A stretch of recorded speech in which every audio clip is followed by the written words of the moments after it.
Welcome, ladies and gentlemen, to our review of episode 6 and 7 of The Last of Us Season 2 for HBO by the X Bottom Podcast. I am your host, Alejandro, with me, my rotating host that was part of this 5-week journey that we're kind of happy it's over. Rick, and yeah, I'm very happy it's over. Yes, so obviously, people are wondering, would have probably wondered, hey, what happened to the review of episode 6? I will just say that due to personal reasons, it wasn't going to be able to be recorded, but I was like, we started this with like a combined 1 and 2 episodes, and I was like, despite that, it's gonna be a kind of fitting to end with the 2 episodes, and I feel it's kind of serendipitous that we're able to talk both of them back to back because I feel like how things end up has much to do with last week's episode and everything kind of culminating where it did. I'll just say, Rick, I said 2 weeks the last time we recorded, I said the wheels fell off for me. This finale was where the car crashed into the Yeah, abyss. yeah, yeah. I would say the wagon caught fire and Hmm. then fell into a volcano and then, burned from there. Yeah, That's about and right. consumed. Yeah. And it's like I had said, if you remember, through our entire reviews from my side, I try to see it from a knowledge of the game, but also kind of keeping in mind the TV audience and using them as a proxy just to make sure that who this was intended for, as Neil Druckmann said in a recent interview, was actually working for them. And I will tell you, this finale didn't. In fact, Well, and the only reason it ever worked for any of them is because they don't know how much story they were never actually told. yes. Because I'm just gonna say it now. I've said it to you numerous times, Mm-hmm. but I'm gonna say it here to get it official. Uh, the show managed to tell the plot beats and not tell the story at Yeah, all. pretty It much. it told the events and not the story. Mm-hmm. Uh, so basically, real quick overall view is I think this was pretty much a complete travesty. Um, if I was to review no, not the episode, I'm sorry, the season as a whole, if I take it based solely on being a show fully separate of what it is, it's maybe a 6 out of 10, and that's being generous. Mm-hmm. If I review it as I think it should be reviewed, which is an adaptation of the source material, it's like a 3. Like it is genuinely a truly terrible adaptation in my opinion. Yeah. And what's funny is that it took to me 2 episodes, 2 key episodes, 5 and 7, to completely justify and understand where you're coming with a 3 out of 10. Remember, like, I was the one that said the moment they completely fucked up the Nora scene and the intent and like the lead up there, because I didn't mind the death of Joel. I know you had problems with that. Like, I didn't have a problem. A lot of people loved that episode, like just based on I had the IMDb like scores, which are usually for like the normies. The highest scored episode of the season was the second one, so that's how I know that that episode worked for a lot of people. I know for you, you had problems with the waste of time that was Almost the everything about it, yes. yeah yeah. So, but in the majority opinion, that was the one that people liked the most. As we go through the season, Well, scores keep going well, down. as in terms of everything, Mhm. I guess when you look at it, it is the one that probably least of all screwed up the events. Mhm. I don't like the way that it changed them around. I thought in many, many ways it made it far worse than what it was in the game. Mhm. But at least it did generally still tell the same series of events. Yeah. I don't think there's a single other part of the entire season that you can say that about. Yeah. Pretty much, 100% agree with that because the inciting event was his death, and at the end, regardless of the tweaking around, that episode delivered that, and it caught a lot of people off guard. And I think that's why a lot of people in the TV land, that's why they like that. The HBO audience is trained for this kind of like curves, and they love that. But I always kept saying there's like, okay, they have changed the intent of many places. We took a lot of issue on the fact that we got told the motivation of the killer, which was Abby, from second one of the season, Hmm. and revealing her whole entire spiel during the death of Joel's thing. So that I was like, yeah, I think that's probably like the weakest part of all of that happening.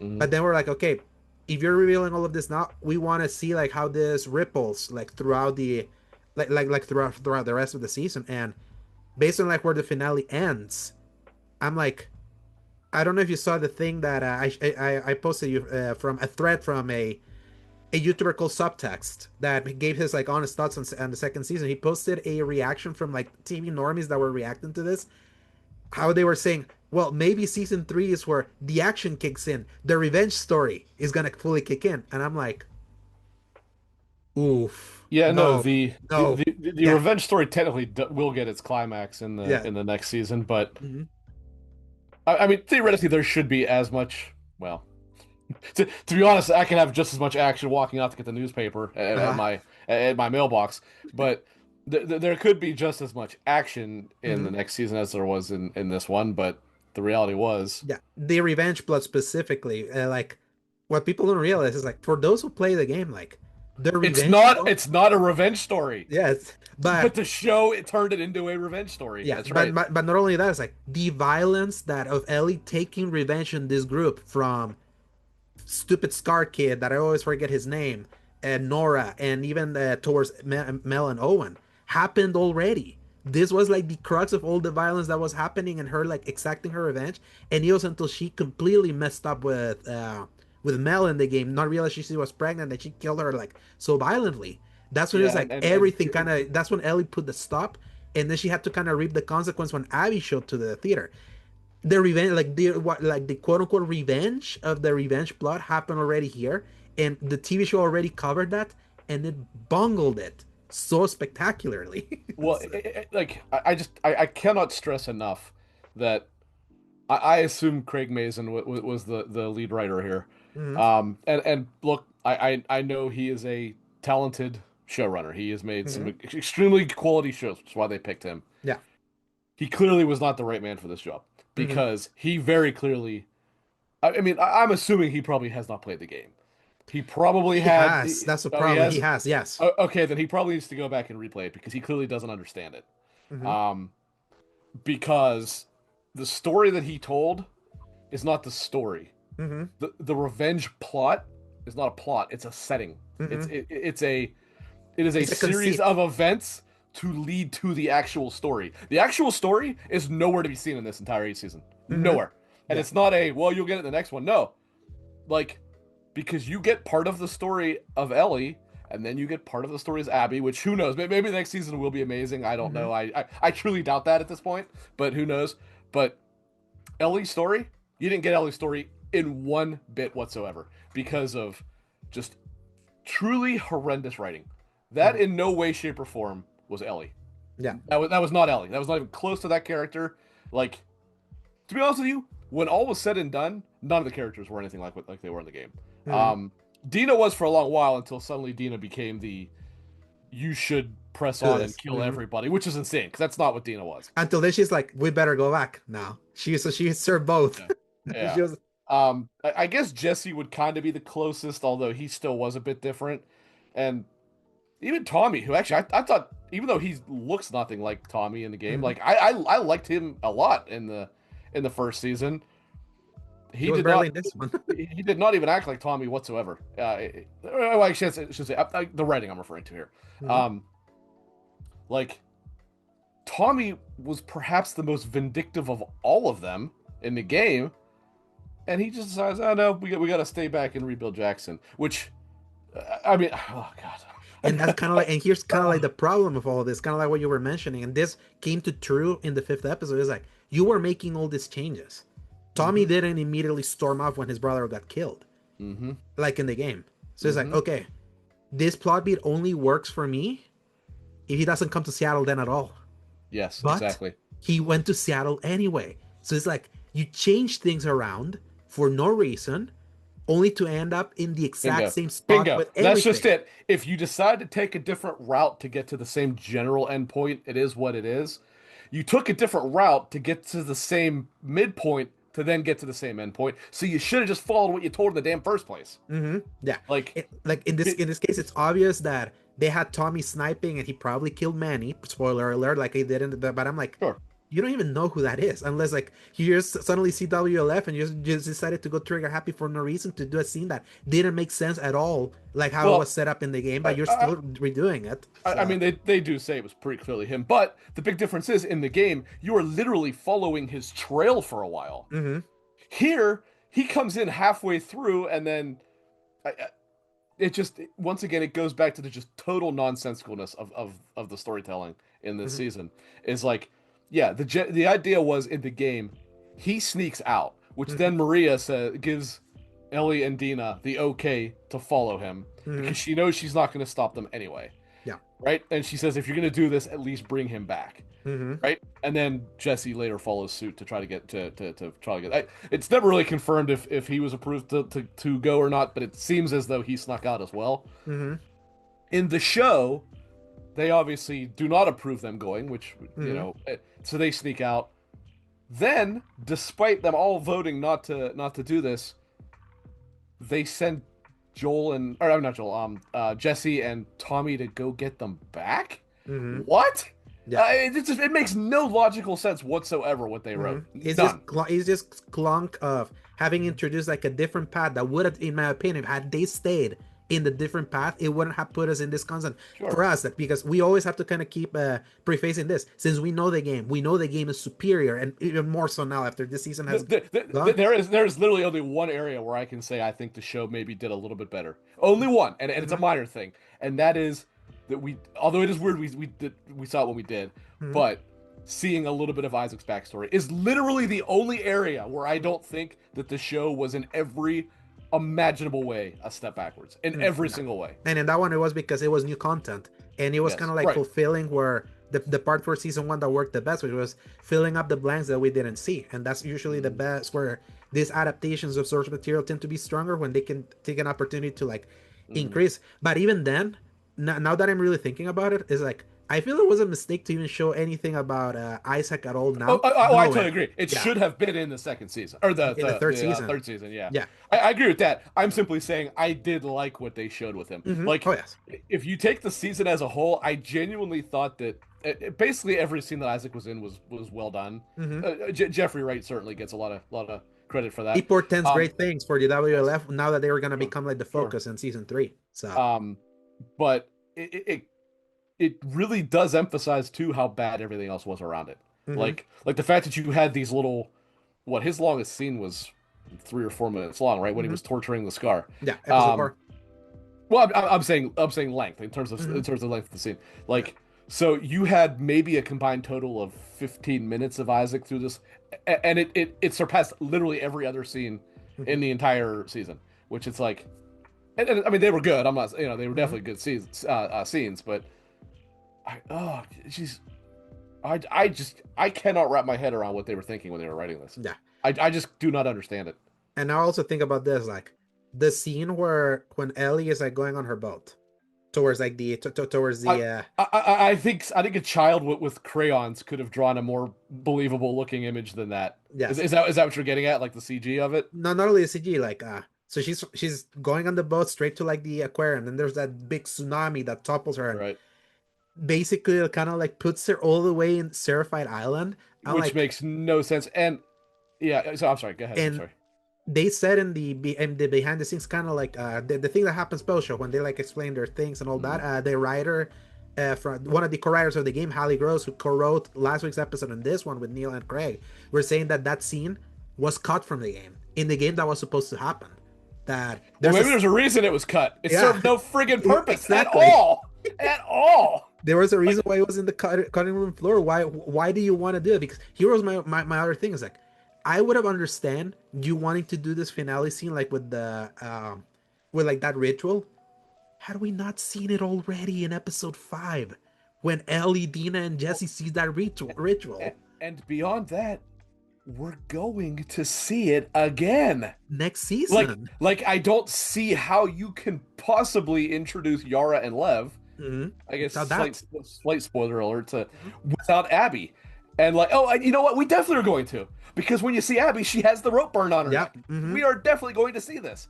Yeah. Why did they feel the need to show that? It was the only thing I can possibly wrap my head around, and it doesn't. It doesn't even make it better. It actually just makes everything else worse. Was the nonsensical scene when Ellie, for whatever reason, wanted to defend that Scar kid who was getting. And this was showing, actually the Scars have asshole kids too. And it's like, we don't need that. Like, we really don't need that. That is the only connection I can make that they would Yeah. have done it for that reason. Especially already on a season that's so devoid of subtext, so devoid of subtlety. Is like Hmm. it is so blatant in wanting to tell literally everything that by telling everything you're saying It nothing. told nothing. It told Yeah, nothing. That's right. and So for those who don't know, this will be a very very brief brief overview. But mhm, like I said, the story is not about revenge. yeah, The story is about, and it is why yet again the decision to move the fucking content or the story 10 years earlier makes no sense at all hmm because it wasn't that they did anything with that. There was no reason to make that change, right? hmm Um, but there's a reason why. What's it called? Future Days. Is Future that the name Days of that song? was. There's a reason why that song is used Hmm because it is that whole freaking first words of it are what the entire story is about. Yeah, if I ever were to Her lose you, I would I lose would lose myself. myself. Right. That is the whole fucking point. Hmm Is she is so overcome with grief that she completely loses any grasp of reality, hmm doesn't care about anybody around her, as can be seen of the people that she claims to care about. hmm Tommy, Jesse, and Dina, willingly throwing them into the fire in this hmm blind pursuit of revenge. It's like you did not get that story. hmm The only area about it where it even tried to even slightly hint at it was the part which did happen in the game, better in the game, but it was okay here at least, where Jesse says, "Okay, Tommy's that way, let's go," and she goes, "No, no, we need to go to the aquarium." hmm However, and this is I'm not blaming Bella. This was the writing. hmm It was so badly done because it actually like she Made her put up so petulant. she put up such a piss poor art. Like she at least tried to put up a decent argument in the game. Her Hmm argument in the show was terrible. Like, well, we don't know that's him. Which yes, she did say that in the game too. hmm But when she's like, or because I don't believe in the game they say anything about like, well, they just called reinforcements, and then her argument of, well, he'll just pin them down too. It's like, hmm which then leads to like, it's just everything snowballs in this. That's how bad it was. Uh-huh. The scene in the theater when they are sitting there and she asks Jesse why he came back or whatever. hmm And at the end, he goes, and I just thought about the fact that if I was in danger, you would come rushing to me. Literally 10 minutes before that, we saw that she wouldn't. Yes. She left Tommy to get ambushed, hmm and she left Jesse to go defend him by himself, clearly showing that she would not, right? hmm Yeah, it's a And complete contradiction within the same yeah, episode. yes, it's like it is insane how nobody caught this. hmm And you know, we're not talking CW writers here. We're talking the best in the business. hmm And it's like you could not have. And I Rick, don't understand. and this was scripted. Like the script for this episode was accredited to Neil and Hallie, the writers from the game. Well, they need to take a hard look at themselves then because they wrote a brilliant game and they wrote a really really bad show. Yeah, it's like I think it's like, this goes back to like kind of what I was always saying, that it is very clear now that we have seen this entire season, the way that it was conceived and written was both because they knew that because even Neil said it, it's like they wanted to say so many things already here because they knew they had a 2-year break coming, which is insane that this story is gonna have that 2-year break, but them's the breaks or where we are with HBO. But they said that there were some things that they wanted to give as payoff for viewers because they know that it was gonna be a long wait. But also it's very clear they also wrote it as a reaction to the reaction to the game. Yeah, no doubt about it. Yeah, and it's really unfortunate. And that is a total mistake because I mean, and again, this is not something as just a shower, excuse me, a watcher of the show would you know this. You would have to have done both to know this, but the story does not work with the way they're trying to tell it in the show. No. Even taking out the idea of everything being abbreviated, the story does not work with the way they're trying to tell it in the show. It has to be told in a semi non chronological fashion. Like I know you liked episode 6, but I think you could probably agree with me that having them all lumped as one episode probably didn't work very well. Yeah, Okay. and it's why I said that it's serendipitous that we're reviewing these 2 episodes like next to each other in a vacuum. Seeing in the reviews too, episode 6 was the episode besides the second one that people liked the most. Even critics obviously we know why that is, but yes. And again, it's kind of like even more so a problem for the show than it is in the game, because obviously I have heard many times good faith argument on the fact that a lot of people wanted another Joel and Ellie story in Last of Us 2. That's fair. They one Well, of those trailers it's what tricked people them. thought it was going to be. Yeah. Exactly, and some of the and there was like the trailer from September 2019 that ends with the Joel's, like it was that in a launch trailer, because that September 2019 trailer that ends with the fake out of Joel be like, I wish you're gonna. Because they use a camera cut. Mm-hmm. Is it what you're talking where it's actually Jesse that grabs her by the mouth? Is Yes, that uh-huh. but then it shows Joel from a Mm-hmm. different scene, so it's kind Yes. of a fake. Okay, yeah, yeah. Yeah, because a lot of people had gotten ahead of it thinking we have not seen Joel at all, so he's probably dead. So they threw Right, that in that trailer when they revealed right. the original release date to throw the scent of like, don't worry, Joel is in this game, Troy Baker's in this game. And the launch trailer before the game came out had a lot of the scenes from the flashback that you play with Ellie, with Joel, with you, but they swapped the character models to be like their current ones. So it's like Mm, you see the hotel scene where he's old Joel and Ellie has like her current mm, her current clothes. You see like the mm, conversation they had outside of the what you call it outside of Salt Lake City, where everything kind of blows up in the game for them. mm, They also have like the old character model. So it's mm, like they were tricking people thinking that that game was gonna have them together. You always it's just that you were gonna play from the other side. So a lot mm. of people felt tricked about that and they kind of wanted. However, I would say if you engage in good faith with what the game is telling you, it justifies why it is a story Sure.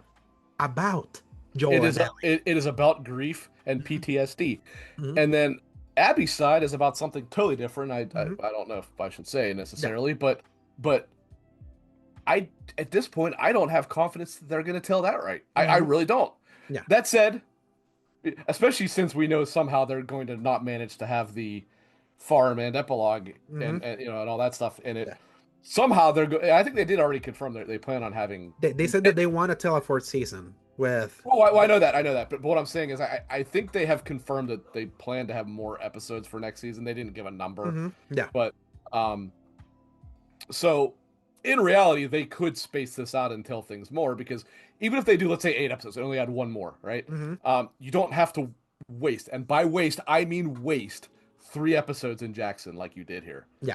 And that And is that gonna. is not even a criticism of the Jackson content. It is Mm-hmm. that encompassed maybe an hour and a half. If you were really walking slow Mm-hmm. and really looking at every blade of grass or Mm-hmm. snow, I guess, in that, it took you maybe an hour and a half. And they managed to turn it into 3 hours out of 7. Mm-hmm. And then meanwhile, the next 4 episodes, which was the next 4 hours, give or take, right? Is like 20 hours worth of the game. Mm-hmm. Like, what were they thinking and how they paced this? Yeah. It should have been 9 like last time. Well, I it should feel have been too. 9. It should have been 9. And truthfully, Jackson needed to be 2 episodes and not a single second more. Looking back, the death scene should have happened in episode 1. It should Yeah, have been like it should have been the I premiere. absolutely. And in episode 2 should have been the setup and then leaving Seattle. And Yeah. then honestly, you should have had probably 2 episodes of each day. Mm-hmm. You know, halfway through the day, then the evening, and instead of having, like we said, one giant episode of the flashbacks, you Mm-hmm. should have interspersed them when they happen in the game because they were in. I actually am playing through it now as we Mm-hmm. speak, and I literally right before we started got to the museum scene, and Mm-hmm. I'm like, it's unbelievable how much better this works than what they did in the show. Yeah. And I don't mean the scene, I Mm-hmm. mean the transition into the scene. Yes. Because what happens to transition it The song. happens in the show. She starts playing it and then stops and reminisces about when he taught her, well, when she was learning to play that song. Mm-hmm. Yeah. And it jumps to 3 years earlier, rather. Mm-hmm. And it's like, that is so much better than just lumping them all as one. Mm-hmm. Because I just, what you're doing by lumping it all as one is you're giving a show you're not giving them either. yes. Like a complete Right. content of Joel and Ellie, the characters that you fell in love with in the first season. That's why I feel like it is even worse for like just the TV normies how they're experiencing this, because outside of that episode, now that they've seen everything else laid out, how it's playing out, is like what they're witnessing is like a very pointless revenge story where Mhm. it's like And a poorly told one at that, yes. exactly poorly told, like poorly motivated, especially because remember, you probably also see this when Dina reveals her pregnancy to Ellie. Ellie's pissed Mhm. because she's like, "You should have told me this because now you become dead weight." Sure. In the This was, I mean, there were obviously signs throughout much of it that Ellie was making a mistake, right? Mm-hmm. That was the first time in the game that you really see that Ellie has completely lost control of herself Mm-hmm. because she actually like in the game it's similar how it works in the show, but it is phrased different. In the game, again, I actually just saw this like a half hour ago. Mm-hmm. She says, "I didn't want to," because Ellie says, "I'm sorry." Ellie says, "Well, why didn't you tell me this 2 weeks Halfway through ago, the tour. roughly?" Mm-hmm. Right. We could have turned back. And Dina says, "Well, I didn't want to be a burden." And Ellie immediately responds with, "Well, you're sure a burden now, aren't you?" Mm-hmm. And it's like that's a really dickish thing for somebody who literally was about to rip off their mask to give to you because you Mm-hmm. were in the infected zone. Yeah. And again, it's all these little things. The game is so good about like giving you a breadcrumb trail to get to where it is Mm-hmm. until it slaps you in the face with it, right? Yeah. Mm-hmm. But it tries to show you like the Ellie is completely lost control of her faculties at this Yeah. point. It's like the game wasn't afraid of making you dislike Ellie by design.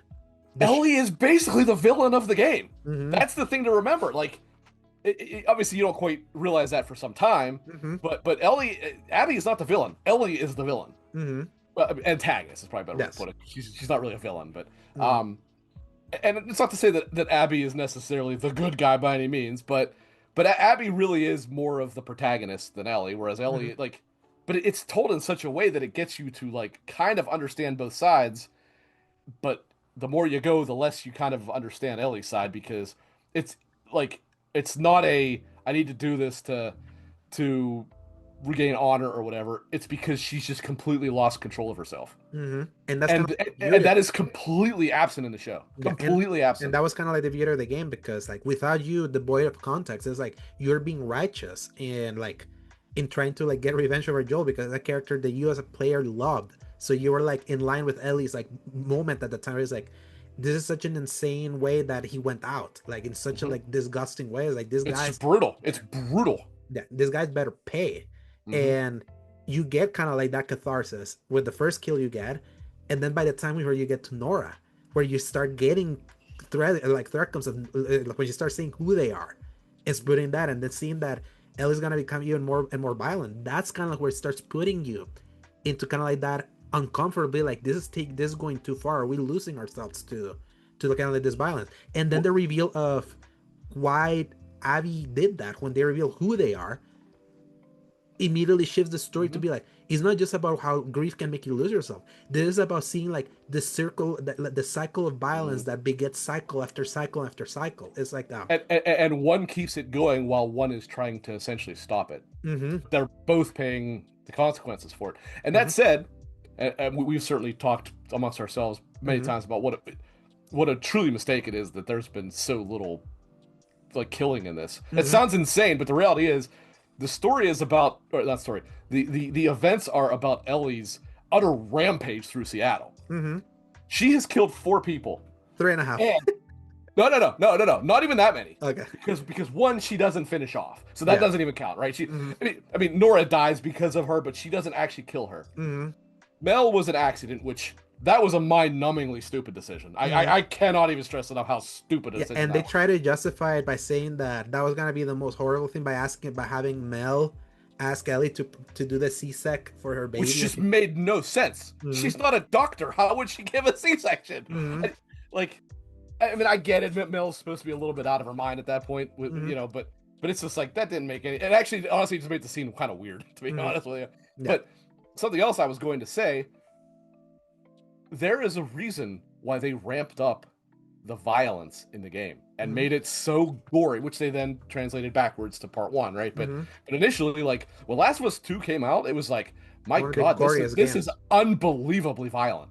Like Mm-hmm, the way that when you choose one head, it would blow off half their head, and you'd have a blood splatter on the back, and then when they'd fall, blood would pool out, and and and again, while this makes for an amazing gameplay experience, they didn't just have the NPCs calling each other by name as a purpose of this sounds cool. mm-hmm. It is to make you realize that you are not just killing some random Random. Mm-hmm, dots and numbers, right? mm-hmm, Like you're killing people who are in this story people.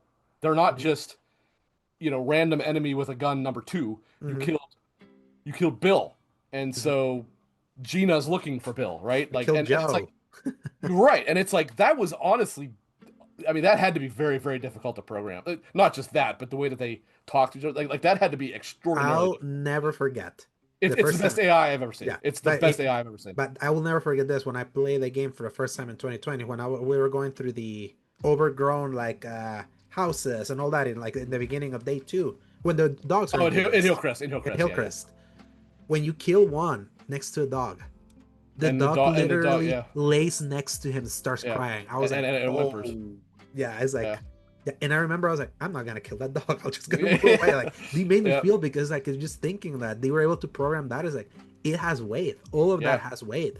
I know a They, lot of people have said that. they managed to actually, if you don't just try to steamroll through it, right? Mhm. They managed to make you feel emotional consequence of killing these people. Yeah, and I feel that game works best when you kill a few of them and move on instead of just going through Yeah, eliminating literally everyone because then right. because I know, like for example, for Paul, our other co-host of the X Bottom podcast, who was with us last week, is like he played the game literally murdering everyone, like he was the John Wick and all that. And to him, like he doesn't quite like the ultimate resolution of the game because to him is like you let me kill literally all of them, but Hmm. now when you get to your target, this is when you find remorse. So that didn't compute with him. So I feel the right. Spoilers for the end of Last of Yes, Us Part Two. exactly. Yeah, We're still 2 seasons away from I that, know but people will forget, but it's kind of like I understand, kind of like in that mentality. I feel that's one fallacy of the game that it also allows you to be so trigger happy that then like there is a dissonance hmm. for the player that plays it that way that you can be so unbelievably violent. Then you have that kind of like change at the end. But if you're more measured and you kill what you need to kill as you go, but it's still pretty violent because you kind of have to go through. I feel that works better. Yeah, So actually, it's funny you say that because this is something I was going to mention actually on X Button whenever mm-hmm, we had it. mm-hmm, As I mentioned, I am playing it right now. yes, I told you I am playing it through Ungrounded, which is very, very difficult. mm-hmm, I am actually surprised how hard it is. yes, You really, and I'm not saying everybody should play this because mm-hmm. honestly, it is. You have to be in I the right set of stopped. mind. I stopped. I stopped You have to because be in it's the too right set hard. of mind Yeah. to do this because it is really freaking hard. Mm-hmm. But when it really clicks in an encounter or whatever, it's amazing because number one, it's intense as all hell. Like Yeah. as soon as something goes right, it's like, oh god, now I can't screw this up, right? Mm-hmm. But more than that, it does encourage you to not do that, which I did it too on my first playthrough. Like Mm-hmm. he's not alone. I did that as well. Mm-hmm. It encourages you not to To kill kill everyone. anybody other than you have to because the reality is every time you take a step to kill somebody that you don't necessarily have to, you're taking a step closer to messing up and getting killed yourself. Mm-hmm. So Which is you are so realistic. Which I yes, love that it's so exactly, and like that's meta why I and like it. grounded. Yeah. It basically is built on the idea of okay. For example, yesterday I did the television station, right? Mm-hmm. Yeah. And after you find Leah's body, when you're on your way out, Mm-hmm. that's when The six or WLF kind of come in. 6 or 7 WLF come in, and you see where they come from, right? It was a door that was closed when you came through. Mm-hmm. Um, that you really don't want to get into a firefight there. Even though there's a lot of cover, Mm-hmm. they can swarm you from numerous angles, right? And since the AI is very good, they do work Mm-hmm. angles. Your best bet is to basically what I did is there's that set of stairs, right, that goes up to the upstairs. Mm-hmm. I snuck around there. I wait for the one person to go by. I went down, and then there's 3 guys on ground level. Mm-hmm. I basically threw the bricks so they started focusing somewhere else, and I beelined it to that door. And you're And able to. it's right, and that's what you're supposed to do. You are supposed to play it like I don't want to fight people, because the reality is, as soon as you get through there, is when it turns. No matter what, it turns into where the AI is chasing you anyway, Mm-hmm. even if Yeah. you did clear out that combat encounter. So Yeah. number one, it felt more natural that way anyway, Mm-hmm. and number two, it worked because I was yes I was taking a risk in what I did, but I also wasn't putting myself in numerous situations where I had a bunch of enemies coming after me. So like, and the amazing part is everything I'm describing completely absent from the show, right? Mm-hmm. Like there was one scene that in any way, shape, or form felt like that, and that was the scene in the television theater. Mm-hmm. Yeah. And it's like that was you don't even have to have action, but you need to have intense moments where Mm-hmm. they're hiding from people because Yeah. they're gonna get outnumbered or whatever, and they Yeah. didn't have that at all. And I 100% believe that by not having Ellie kill almost anyone is like you don't buy a bloodthirst of wanting to continue doing this. It's like it just doesn't work because like it's just going completely opposite. Yes, she could kill almost 400 people. Like and so I made the joke like in the game you're like murdering 400 people up until like at the end of day three. Hmm. But now I feel like the pendulum has swung all the way to the left. That it's like you needed a little bit more bloodthirstiness that they refused to give her because they were scared. They Well, absolutely were scared. and for all this talk of the Civil War going on in Seattle, right, between the Mm-hmm. Seraphites and WLF, You barely see it. she barely sees them. Mm-hmm. Like she sees the scars when they're about to run. I'm sorry, when they're escaping the thing where Jesse comes up with them, and they encounter the Seraphites there, and then she encounters them on the island. Mm-hmm. That's it. That's the only time she encounters anybody Mm-hmm. outside of Nora, Owen, and Mel. Yeah, And it's it's like, too what? small. Too Yeah, small. like it just what a And letdown. I feel this is again like just underlines, and even Neil said this is like he always thought that part two was always gonna be harder because they wrote a story more like in line with the fact that it was a video game. It's like Sure. that's how they wrote it because It, they knew that a lot of it was like contingent of the play aspect more sure. so than the original that was Right. more plot heavy, like kind of like it And was. very straightforward. Very, Mhm. very, very chronological, very straightforward. Yeah, Yes. like basically the first game, basically like its gameplay was like taking you to the story beats, so that Hmm. was much easier to adapt like one to one. That's why that first season was so successful at being as close to possible like a one to one recreation of that Hmm. story without much problem. How Hmm. they built because their gameplay got so much better, they felt more confident at merging gameplay and storytelling together in part Hmm. two. They learned the lessons of keeping a lot of environmental storytelling that you started seeing in Uncharted 4 when you're finally grabbing the stuff and Hmm. staying within, like everything's like kind of like so seamless. It was so contingent of the gameplay also adding context and adding texture to the story that they were telling. And Hmm. there's swaths of that story where there's Hmm. barely any cutscene because you're in it, you're Hmm. playing it. That was this section. Hmm. Remove a lot of that gameplay, and that's why you feel so hollow as you go through this 3 days. It's barely anything. Hmm. It's like the only way this would have worked for me was expand the time. Like even though the game did it over 3 days, I feel it was more imperative for the show to probably like maybe Chris got more time at Seattle, and so at the Hmm. very least made it so like instead of being 3 days, make it a week at the very least. Yeah. And Yeah. I get that, especially since like mhm, they completely changed the whole timeline anyway. Like with it mhm, being 3 months or whatever after Joel's mhm. death, when in reality it was like 1 week one later. I week think. after 1 week Yeah. later they were off. Yeah. They were off to the Yeah. races. So that's kind of like why I feel like they needed to be not too beholden of hitting what the game did.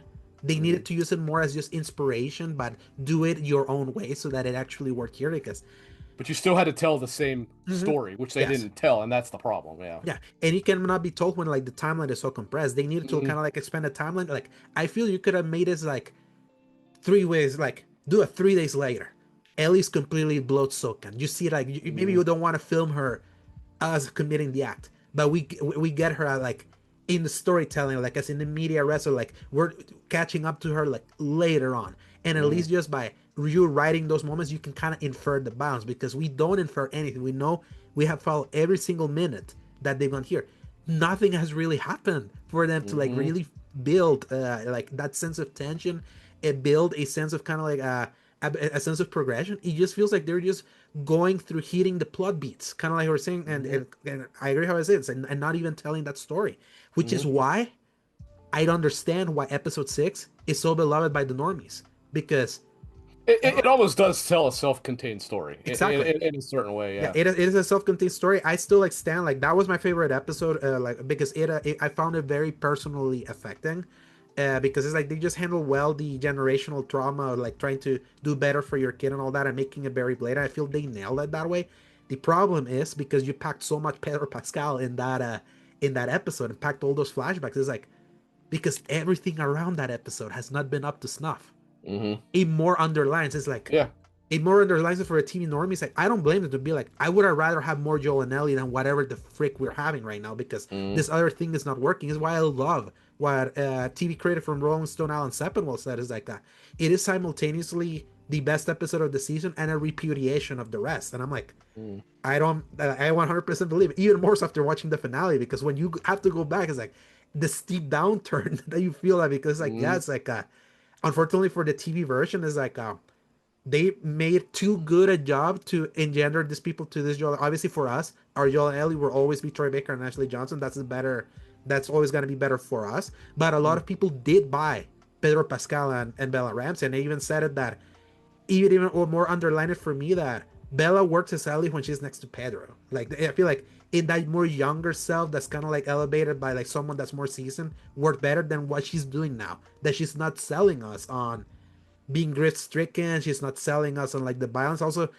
not much of their acting, but the writing that they're giving her, like the writing is not like Yeah, selling I that mean, either. I certainly, I've said my Mm-hmm. piece at this point about how I feel about her role, but Mm-hmm.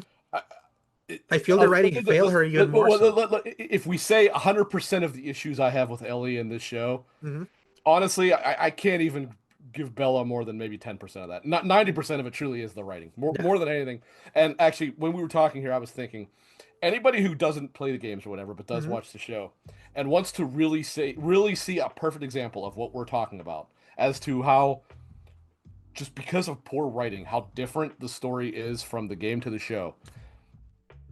Look up a comparison scene of one scene. This one scene will tell you everything. Yeah. Look up the comparison scene, and this was from the last episode Mm-hmm. of the games versus the show's version of after Ellie gets back to the theater after killing Nora, and Dina is like washing her scratched up back.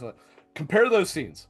Mm-hmm. It's you would think it was two different scenes entirely. I mean, Yeah. obviously outside the fact that they're set Yes. in the same place.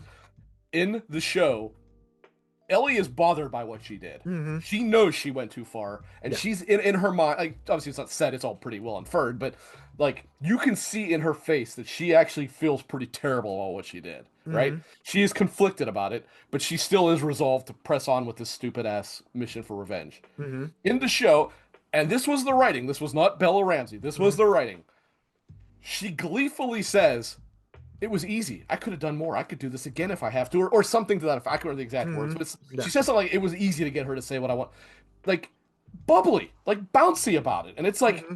that is not what happened in that scene. And Mm-hmm. like this is not a I like the game better. It's a it made no sense in the show. It made none. It ruined the story And you know what was the worst part? completely. And you know why I knew that it was messed up? Going back to behind the scenes episode. Supposedly, her saying that should be like our signal that Ellie is now a monster. I'm like, no, it's not. Not Yeah. this Ellie. No. Yeah. Not this Ellie. Yeah. Like, not No. this. The No. game Ellie, yes. The game Ellie, yeah, But not this she one. falls so far into madness that Mm-hmm. you can see like you can see that's the amazing part is the pixels on the screen do a better job of conveying what was happening Mm-hmm. than the actual real life actors did. But again, this is more the writing, not so much Mm-hmm. the actors. They get theirs, but like Yeah. I think it's just, I'm you sorry can that I'm. see rage on Ellie's face Yeah. anytime you turn the camera to look at her in the game. Anytime you can see nothing but rage and blind fury. Yeah. They It's look like they were having a field trip in the show. Like, yes. like what the hell were they doing? Mm-hmm. And that's kind of like the biggest problem about this. To me, like, where everything started going wrong, it's funny what I mentioned is like, the moment where I started hearing the wheels start like the wheels start falling off was the very end of episode 4 with the fingering and Okay. the like how she reacted to the pregnancy, Yes. because it's like, It was completely unrealistic and completely separate from how it was supposed to yeah, be. because it's like you just light it up like the tone right now, and it's like in that point it's like you hear that, why the hell are you not turning around and getting the hell out of here if you're just so excited that you're gonna be a father? And, It's and like, then again, well, right, you're exactly right about that. yeah, But then, despite that, Dina goes, "No, I'm still coming with you." uh-huh. Like what? In the game, Dina She never stayed, yeah, goes with you again. yeah. That is the end of Dina as your Mm-hmm. sidekick. Like you still see her when you go back to the theater, but and she does still help you. Like she still helps with the radio and all that stuff, right? Mm-hmm. But she is never out in the field, so to speak, with Ellie again. Mm-hmm. It is Jesse. You Yeah, I and guess that's Jesse. it. Yeah, I Yeah, guess that's you and yeah, Jesse, yeah. yeah. Like you do a little bit of Hillcrest and then Jesse, and then he goes with you for a while. Mm-hmm.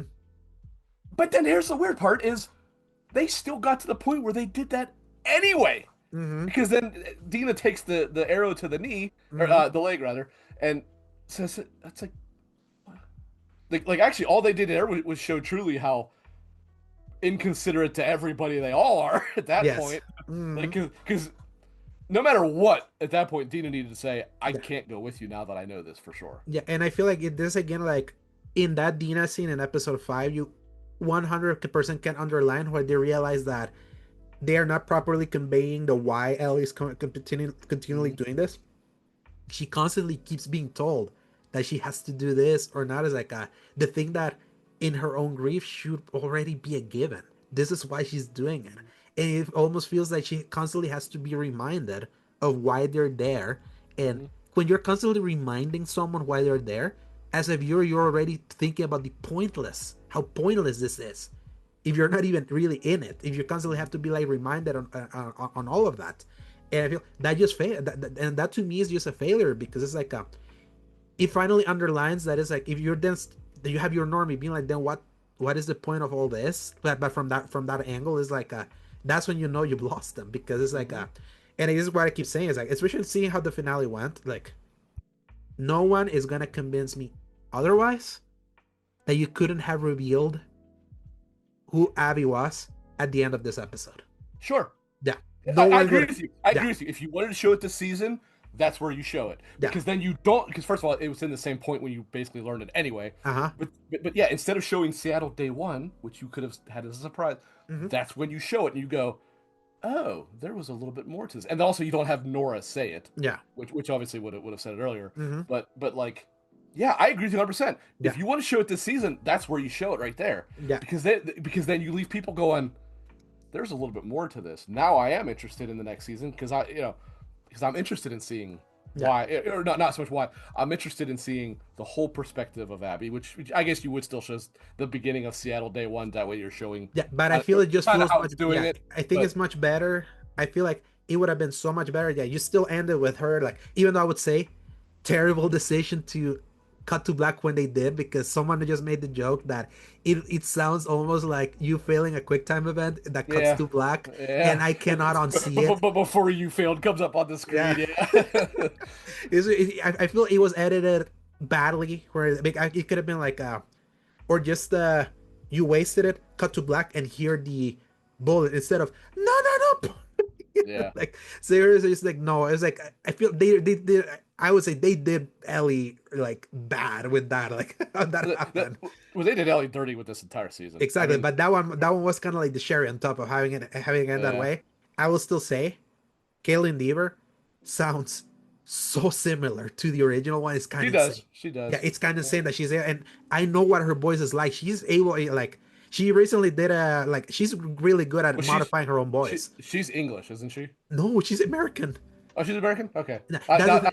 I thought somebody told me she was English. No, no, the thing is that Kaylin Deaver recently did a show called Apple Cider Vinegar in Netflix, which she plays an influencer, the fake that she had cancer and she was like faking people and all of that. It's from Australia, and she had an Australian accent that you listen to her, you think she's a native Australian. So I think she's really good at training her voice to sound specific way. And I do feel she may not look bulky as Abby, but she sounds like her. She sounds so She much like does. her that she sells me I mean, on the outside of character. outside of being small, she does look like her too. I Yeah, have never criticized that casting. I've just simply yeah. criticized the idea of not making her bulk up Mm-hmm. because it's not even a to make her look like she does in the game thing. It's Mm-hmm. a her bulking up is genuinely a part of The that character. character, Yeah. and on top of that, well, not that it mattered in this one anyway, but there are also flashback sequences in Abby's side of it. Where she's here. Where There's she's two, thin.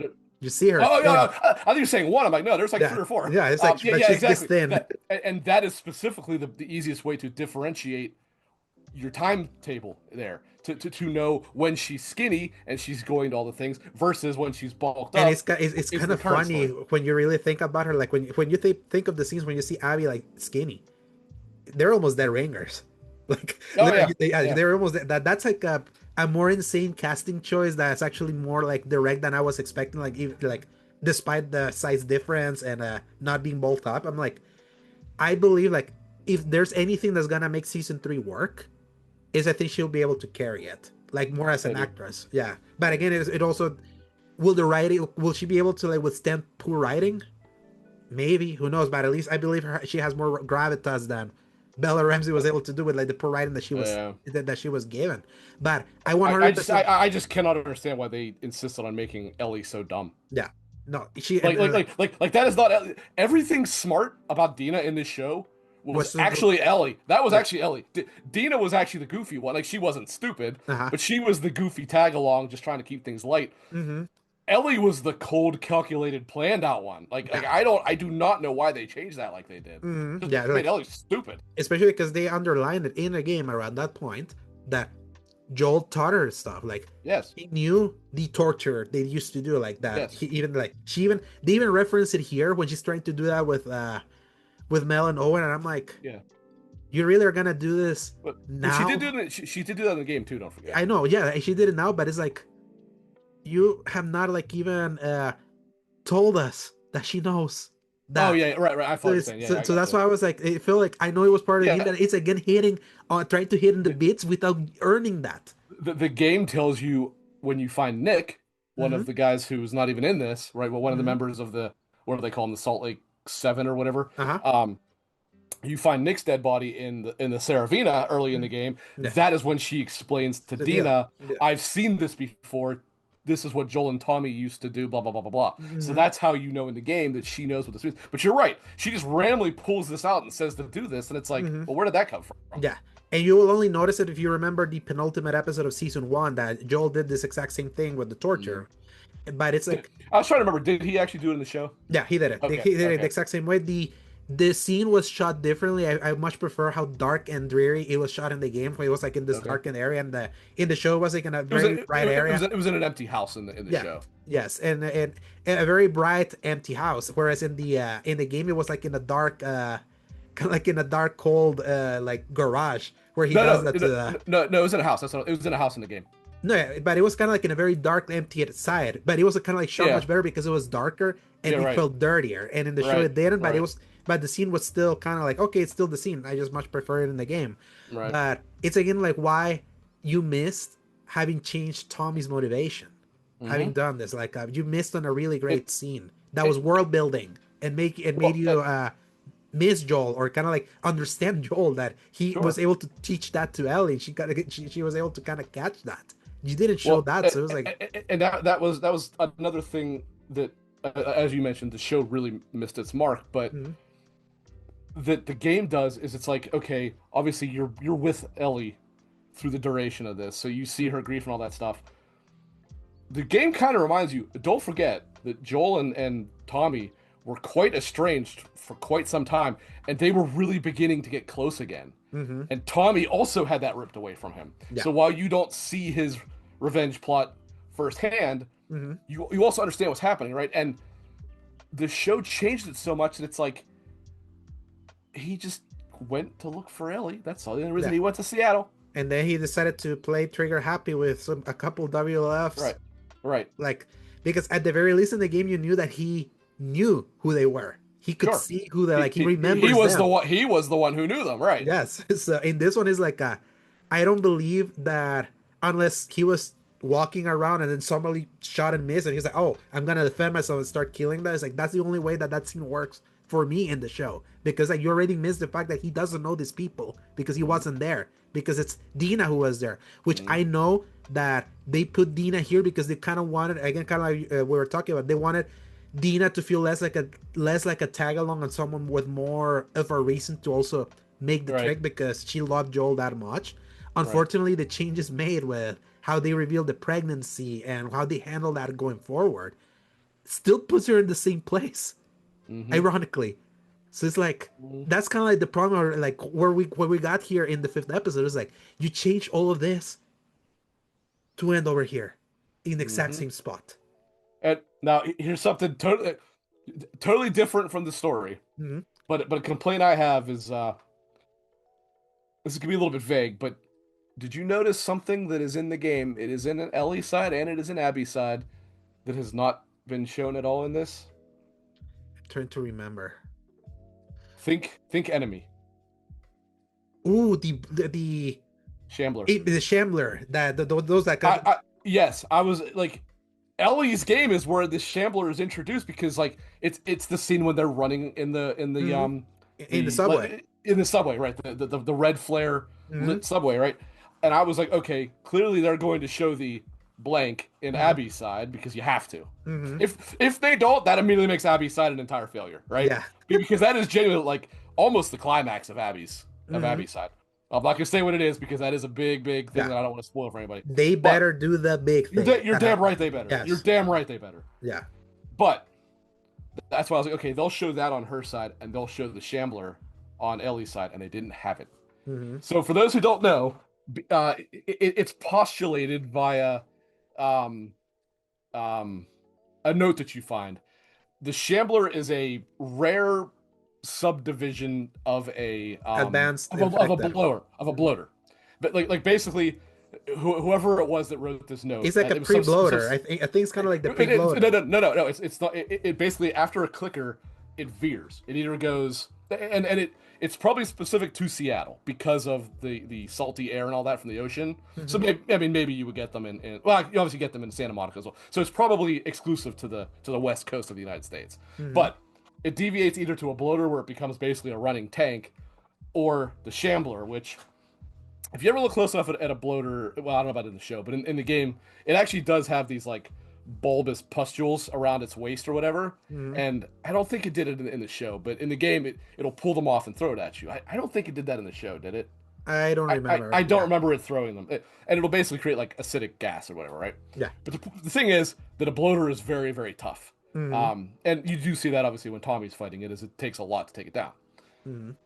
The Shambler is not the walking tank like this, but it is covered head to toe in these bulbous acidic things, and it gives off acidic gas, Mhm. and it's really freaking disgusting looking, and looks awesome. Like I loved going into the model viewer and really like looking at the fine details of how Mhm. it like ripped its mouth apart, stuff like that.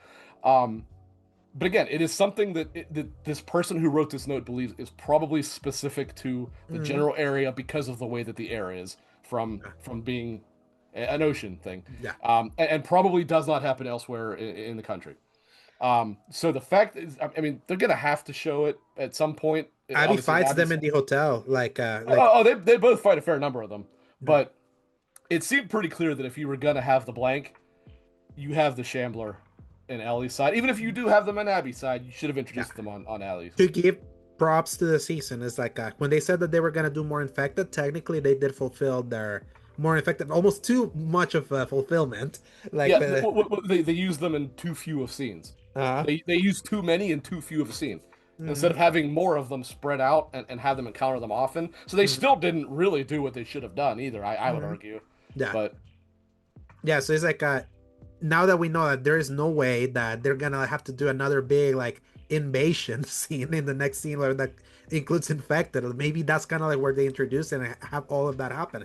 There's always a joke that the best parts of the game happen in Abby's side anyway, so it's like if that's how they're gonna mm, do it to make season 3 better, that's kind of like how they could. mm, But man, it's just so, I feel to me the worst part where I really feel for the normies is that them that they don't know the game, where they were left off, awful place to be left off. How uh, they uh, did uh, it. the only thing I can truly suggest, it takes a little bit of work, but I understand if you don't want to play the game. Mm-hmm. If you like the story, go on YouTube and just watch. You The will miss playthrough. some. You will miss some. Well, not just even a playthrough because that would be long, Mm-hmm. but you will miss some context of things. But at least watch all the cinematics back to back, Mm-hmm. and like you can kind of use what you know from the show to piece together how they got there. But you will see the true story that way at least. You'll obviously again be missing certain parts of it that are told when you're walking around and stuff like that. Mm-hmm. But you will truly see kind of how much you're actually missing out on the show, Yeah. as well as your. I mean, technically, when you get to that point in the game, it is left as a bit of a cliffhanger to then Mm-hmm. go back to see how do it. The difference is you don't have to wait 2 years to do it. You just wait until you get through Abby's side through 3 days, and then Exactly. you see what happened. Exactly. Yeah. It's just it's just no.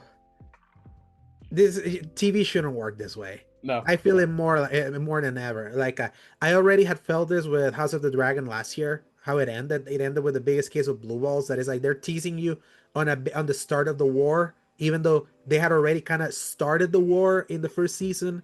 But it was then a lot of kind of like pre-prepares. Like, no, we're really gonna go to war. We're really gonna go to war. We're really gonna go to war. We're on our way to war. See you in 2 years. And it's just like, Really? don't do that. That's like I haven't watched it, so I didn't know exactly, that. but it's just kind of like that. But now it's like I do kind of feel bad for the read. So many people think that they're like still waiting for some sort of revenge plot to kind of kick in. That I'm like, no, that yeah, already happened, yeah, and they just fumbled the it. revenge plot is basically over. Yeah. Yeah, and you fumble, and they already fumbled it. So it's like Yeah. when you get like the only thing you're getting now is like seeing the other side of what was happening Right. around these days. That's Right. all you're getting. And honestly, when I really see how they treated the like day 1, 2, and 3 of Ellie, I have no idea how you take 2 seasons to tell the rest of the story. I don't. No, and that's what I've always said. If you really, if you like, they easily, again, make it 10 episodes if you have to. That's fine. I Yeah. understand there's a little bit more to tell, but bear in mind, you have no Jackson stuff. So that's Hmm. 3 episodes right there you get back, Yeah. right? How can you possibly not tell 3 days of Abby's side plus Epilogue. you could have the farm scene as a half an episode. That does not have to be a full episode. Hmm. And then you have Santa Monica as an episode and a half, give or take, right? Hmm. There is zero excuse why it has to be 4 seasons. None. Yeah. Yeah. None. Yeah. Besides just HBO wanting to like That's exactly squeeze. what it is. Yeah, squeeze more content out of this, but the problem is that I don't know how you can get a full season out of that. out of That's the something. yes, Yeah, I it don't would even know be how yeah you're gonna do yeah. that. The only way is like telling complete. What I keep saying is that don't just say that you have to do stuff that you have to kind of take wholesale from the game. Do new stuff. You could if that's kind of like the point. I even like one like before we knew what season 2 was. I remember when people were thinking about how they were gonna adapt it. I remember one of the ways that I kind of like floated it is that how about season 2 actually is like more built up kind of like a bit before we knew that they were trying to kind of tell the same story but Mm. missing on the intent. My thought was tell more of the off years between Joel and Ellie, like with Joel and Ellie as they're kind of like growing up, especially knowing that Bella Ramsey was too, yes, age wise she's supposed to be, but she doesn't look like that. So it She's was like exactly the same. Yeah. exactly. So that's why I was like, maybe try to like work your way to age her up. You get maybe one more season out of Pedro because there's 5 year tapestry there. Not all that's not told in the game, but it's a lot of it. It's inferred that you can kind of fill in the blanks. You have the creator of the show that wrote this in the games. Maybe like if you think about it that way, that we're not gonna do like a wholesale Mm. 1-to-1 adaptation of this other thing. Maybe try to work around the fact that you did kind of like a multifaceted story and then eventually get there. Maybe engender yourself more to like Joel and Ellie, so that then when he bites the bullet, how he does, like maybe in a season 3 and all that, then you can kind of maybe just more laser focus on that. But seeing how they did it, where it's like, let's try to adapt the game, but we're gonna do it all piecemeal, telling you everything in a shortened amount of time, is like that's not a good way to like adapt a very dense game. It's just not. And And not to mention that, as we've said, you're already losing the interactive element, which is yeah. going to hurt it. So like, Hmm. then you're condensing it all. So you're really not doing yourself any favors here by the way Hmm. you're doing it. Exactly. So that's what's so funny. Missing the interactive element, which is like a good chunk of it, where a lot of Hmm. the storytelling and the Yeah, your there's a lot. connection It's is not there. just the cutscenes. There's a lot of story of Hmm. them just talking when they're walking around, Hmm. and on top of that, like this is just something else about the show in general. And this includes season 1. The show does not do environmental storytelling at all. Yeah, At they all. tried. Like, They tried, and it's not even as close as effective. yeah. When they saw that apparently there's another prophet, I'm like, what? Yeah, what was up with that? Yeah, like I meant to ask that. What was up with that? yeah, I was like, what? Like Did we she don't even look even know different? anything. Yeah, I didn't even she know. looked like a black Did, person. The other one. okay, I couldn't actually tell, but Yeah, so that's when I saw that. I was like, what? You haven't even like really told us the story of the Seraphites and the WLF. You keep alluding to it. I accept any episode. Like, if you're gonna give me a flashback episode, you better damn well just be all Isaac episode that tells you kind of like the story of the Seraphites and mm, the. That's like the only way that I can see them doing a full on flashback episode, like in the style of episode 6, but that doesn't feel like a complete diversion, like it happened with episode 6, which is kind of like that episode's biggest problem, where it was inserted mhm. and how they packed everything, including the The conclusion of the end, story. which never should have been put there. Mhm. Like in 2 facets, it never should have been put there. First of all, it should have been the end of the story, Mhm. right? Because without getting into great detail, after Abby's game, you do play as Ellie again. So you do actually play the end of the game as Ellie. So it wouldn't be that out of place to see that sequence. But also, and I argued this, I know you said you're not as opposed to it, but you didn't care for it much either. Mm-hmm. Putting the tell me what happened and then the Mm-hmm. I don't know if I can, but I want to forgive you right Yeah. next to each other totally destroyed the impact of it. Yeah. Like, because they didn't happen together in the game. They happened an 9 months indiscriminate apart. amount of. Is that what it was? I didn't know if they Yeah. said the amount of time. Mm-hmm. Okay. Yeah. Like, that makes sense, right? Like, she had time to be like, man, I'm really tired of Yeah. knowing I live right behind him and I'm Mm-hmm. not talking to him. I'd like to try to make Yeah, peace. and the problem there is that I would say that I did like that in lieu of them not having to film an entire scene of Ellie making all the way to Salt Lake to kind of learn things. I do like that they at least gave some sort of intelligence that Ellie usually doesn't have in the show. That she caught off on the fact that Joel is a liar, based on the Yeah. promise that he told her when he was gonna deal with Eugene, who was played by Cypher from Matrix, who I thought it was great in that little scene that he had. Uh, I actually hated that scene. no, I love I hated that scene. I thought it was terrible. no, I thought it was the one bad part of that episode. man, you're the first one. Everyone loved Joe Pansy, how they call him, like how he made it like a full character in just one scene and giving you like that like what it means, what his relationship with the invention of the show Gale means to the show.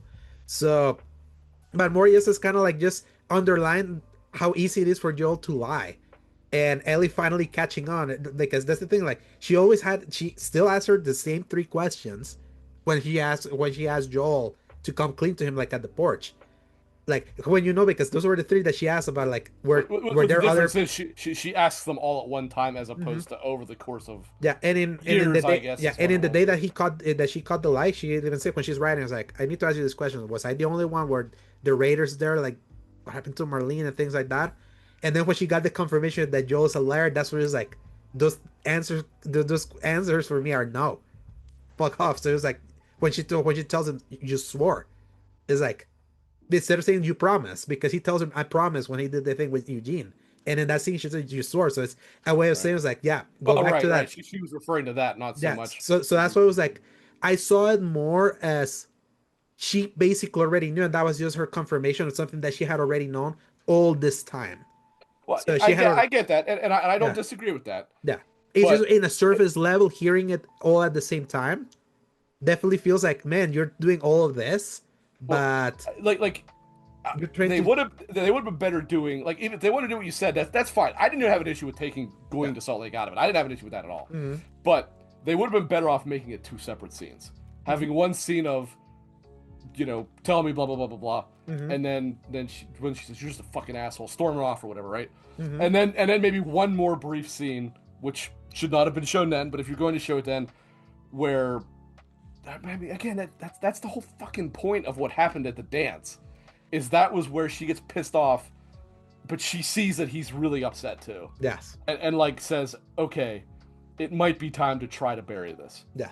and to I put it all together like that, I kind of don't think works. this is what I said that I feel like looking back now at the premiere, getting that dance scene even then instead of first getting it here Mm, and like in the flashback, I feel like because I will still say like regardless of my disagreement with what I thought, I still love the porch scene. That's I was cry bawling like at the end of that porch scene because it hit for me so well at that point because they did it in its entirety. You know what I said? I'm done.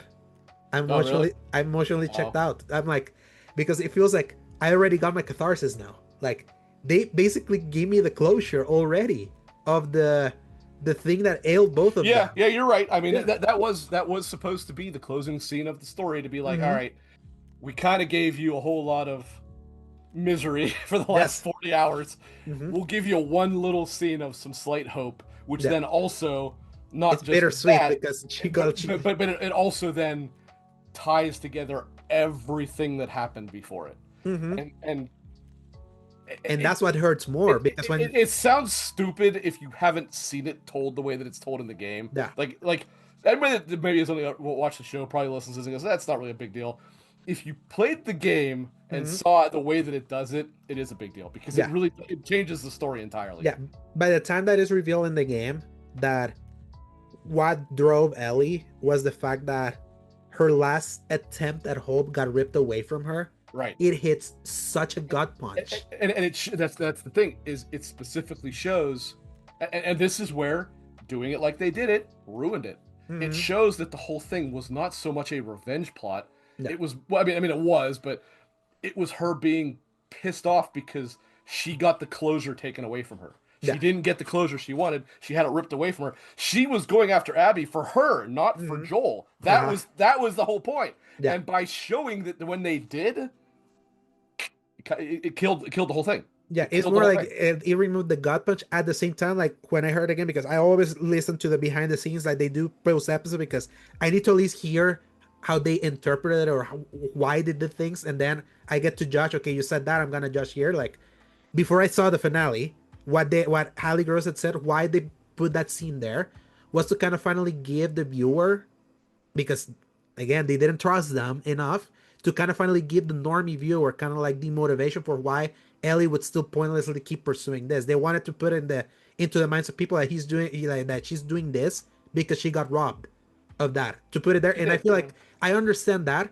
but that you're doing that Write the show understanding. better then, and then you Yes, wouldn't have to do that. That's yes. right. And then the problem is then when you see the finale where it's confirmed Nora didn't get killed by her. She just left her to die. And this the kill of Owen and Mel Uh, is a uh, uh, complete accident. right. Well, Owen wasn't an accident, but it was more of a reaction. Yeah, yeah. Owen Um, was kind of like a self where, defense thing that just happened to it, damage Mel. in the game, it starts Owen, not Mel, but Owen. Actually, Mel's death was way more brutal in the Yes. game than it was there. It was actually vicious. Oh yes. Um, what happens in the game is so it's in the aquarium, but it's not Mm-hmm. in the same room. That room is there, but it's actually like the main room, right? Mm-hmm. She stumbles in on them arguing about They were getting out. Like you learned that they were planning an exit. right. That there's more to it than that, obviously, but Mm-hmm. that's what you know.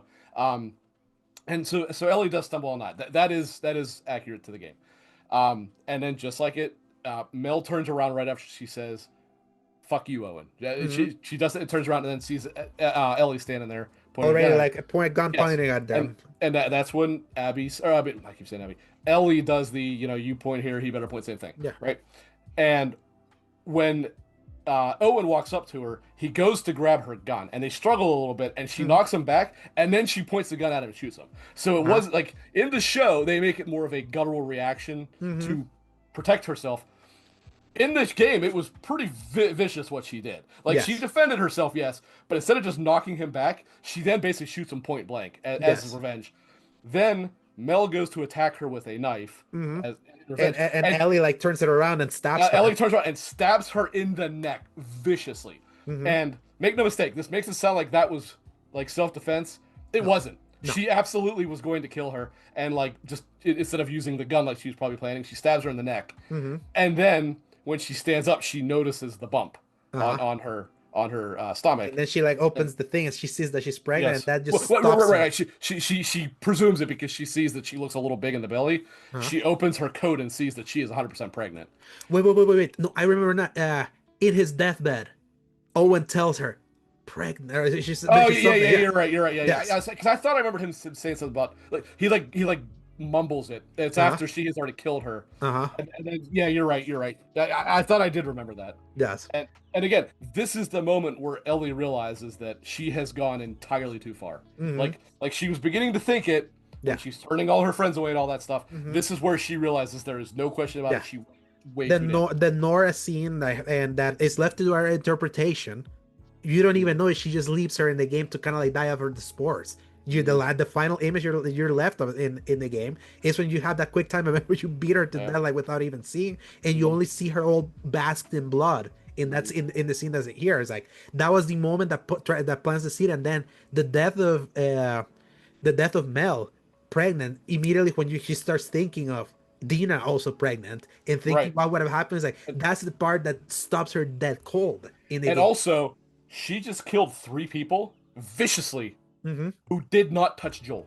Yeah, Well, I guess Mel touched him, but in tourniqueting his leg. yeah, But they never once touched him. yeah. Like yes, I mean Owen obviously knew what was going. I mean they all knew what was going on, but Owen also pretty clearly well, all of them again, but Owen was really the one who was basically telling Abby like it's over, end It's alright. this, End this now because we gotta leave. right? Like, and Like she, and Abby viciously murdered three of them yeah. who were not responsible for and Joel's death. and Owen is responsible for Ellie living too because Yes, yes. What Scar He Kid wanted to Jordan, Jordan wanted to yeah, kill her. So it's like and yeah, and he stops him. Yeah, yeah, that's right. because he was like he had to stop me like we got who we came from. Yeah, Leave them. Like, we gotta leave. right. Because Abby was going to kill Ellie, despite her saying "I let you live." She was going to kill her, and he said, "No, that's not who we're here for. Leave Yeah. her alone."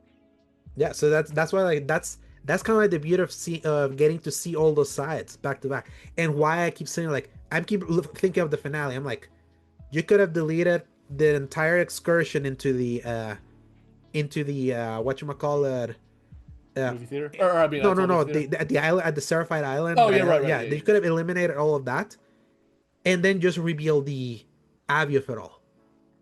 Mm-hmm. But the problem is, you technically have already revealed it by Nora telling Ellie, you know what Joel did? He killed his dad and all that in Right, that scene. So it's right. like they were already kind of like, because they already revealed all these things that now that I know I've seen your season, I'm like, there is zero excuse for us to have learned all of that. You Yes, really did not trust your audience. yeah, And you just made a worse story at the at mm-hmm. the end. Is why episode 5 was when I said the wheels fell off for me. Because Right. it's like that's when and like we came back to the And, same point and it's like you missed. and why did most of us at least agree that season 4 was starting to trend back in the right direction? Yeah. Because until the end of it, it was actually following what happened in the game relatively close. It was a little bit Yeah, different because and I'm they didn't someone. have Leah and stuff, Yeah, but and me, I'm not someone that I need things to be exactly like the game even in no, gameplay. I don't either. Yeah, But but it was cool seeing it. But at the like up until episode 4 before fingering, it's right, like I was like, okay, episode 3 was when we started kind of like seeing, okay, the changes starting to make sense for this version of the story. Okay, I feel I'm on board what they're saying. Let's see where it goes. And then episode 4 kind of built from that. I was like, okay, they didn't have the motivation to follow Tommy along and all that, but I feel like without Tommy, they still like wrote it in a way that still makes sense how they got to point A, B, and C of what was the first day. Eliminated the fact that we missed Jordan's death, but at the very least, it was like, okay, we're kind of seeing that. But then seeing Choir, it was like, okay, there's no violence here and all that. And then when it finally dawned on me that Nora was gonna be death number 1 when in the game, this was the she's probably 400, yeah. exactly. This was when in the game it was like this was the moment where it's like the zenith of what's supposed to be her revenge story is like climaxing or like kind of hitting that point of no return before it climaxes. While it was supposed to be in the finale, that's when that was the moment where I was like, I agree with like we converged in that opinion of like, man, it's like you try to shift everything, you ended up in the same place, and it's still not gonna be telling that. And like this isn't well. Again, obviously, I understand you cannot tell a 40-hour game point to point. I understand that obviously, but this is where you kind of look and it's like in retrospective, they probably did need to have all whatever it was 7 members or whatever. I mean, to be honest with you, I don't even remember seeing Nick. Yeah. Yeah. I don't remember seeing Nick there, but I know he was there. Yeah. But her first kill, if you don't count. No, her first human kill is Jordan. That's right. Yeah. Because Nick was killed by Tommy before that. Jordan is what begins the rampage, so to speak. Self-inflicted by him, no doubt. Like it wasn't like that one was done in cold blood. That was done because he was being an asshole. Yeah. Jordan was a douchebag. So. Oh yes, and that's the thing. Like it, and that's why he's such a satisfying first death because it's like he was the guy you wanted to see killed. Yes, because he just want to kick you in the face, and on top of that, is like because you're still like at this point before you understand the point of the game, you're still like so. This is still a revenge tale. Hell yeah, we got our first kill, and that guy that guy really deserved it. So it's like and then you needed to be hyped up before you got the rug pulled. Your first real breadcrumb of Ellie is not quite there is when you find Leah. Leah's already dead by the time you find her. Again, she's not even in the show, right? Yeah. But you find her, and she's mad that she didn't get to kill her. Yeah. She actually says that to Dina. She says, I'm just disappointed. And at one point leading up to her, they were talking about Abby in this case, but she says something like, I just hope she doesn't get killed by some random infected or something like that. It's like, Well, she gets killed. Isn't that The the mission's point? still accomplished. Yeah. Why does it have to be you? Like this is that's just it. All of it was slow sprinkling Uh, of showing just how far she was losing herself. mhm. You know, if I were ever to lose you, I was Yeah. losing myself. Um, and they It's not didn't. meant to be. That's the point. For a Yeah, game that is a game that has a lot of the game is subtlety, very subtle. The the game is theme is very not. subtle. The theme Yes, is like right, in that right, music, it's supposed to be more overt, and then right. everything else is subtle. It's a mix of It's why subtlety and it's overt. played like 4 times throughout it. And then Yes. now something. To be fair, I did have to see somebody. I had to see uh Chris Moist Critical talking about it because but he did explain something. I was like, okay, that's actually kind of cool. The scene in the show when she's with Jesse and gets the kid's book. Hmm. I didn't know about that Sesame Street book. Apparently, that is a subtle nod because he explained it. Hmm. I guess it's a book that he Yes. read. The whole Yes. point is Grover spends the entire book telling you not to keep going on because there's a scary monster or whatever. And Uh-huh. by the end, Grover is the monster, right? Yes. So that is obviously a neat little nod to it. And to be fair, that is in the game too. Like actually, I just saw you pick up a random when you first get to Collectible. the theater. When you Hmm. first get to the theater, you pick up well, if you see it, you pick up a what do you call it? It's like a what do they call those the things that they like a playbill Hmm. of something. And Ellie makes a comment of like, I wonder how many get killed in this, or Uh, something along those lines. And it's like that's all references to what's going on, right? mhm. And like so, to credit to the show, the having the Sesame Street book, you know, if you at least know what it is, Mhm. that was a good nod. And it's But like again, why didn't you do more subtle stuff for a story exactly, that was exactly. like so Why does subtle? everything have to be a sledgehammer? Hmm. But then the sledgehammer is missing the damn head of the hammer. Yeah, like that's the problem. that's what's so funny. Yeah, it's so frustrating. And again, this is why like it is so important to. I stand by my opinions as I was going through, but now I see the entire thing. And now when you see the entire thing, you're left with a season that lacked confidence. You're left with a season that I don't feel it's like gonna be like is entirely focused to be able to tell the same message anymore, based on the change of No, intent and things like that. And you're also left, if you're a normie, you're left with such an incomplete season, and now you have to wait for 2 years. It's hard for me to recommend it. I It's so agree. hard. I agree with you. Yes. And if you do watch it, as someone who doesn't play the game, I strongly suggest after you watch it, Play the game. go watch, play the game if you're willing to, because Hmm. that's obviously the best way to encounter it.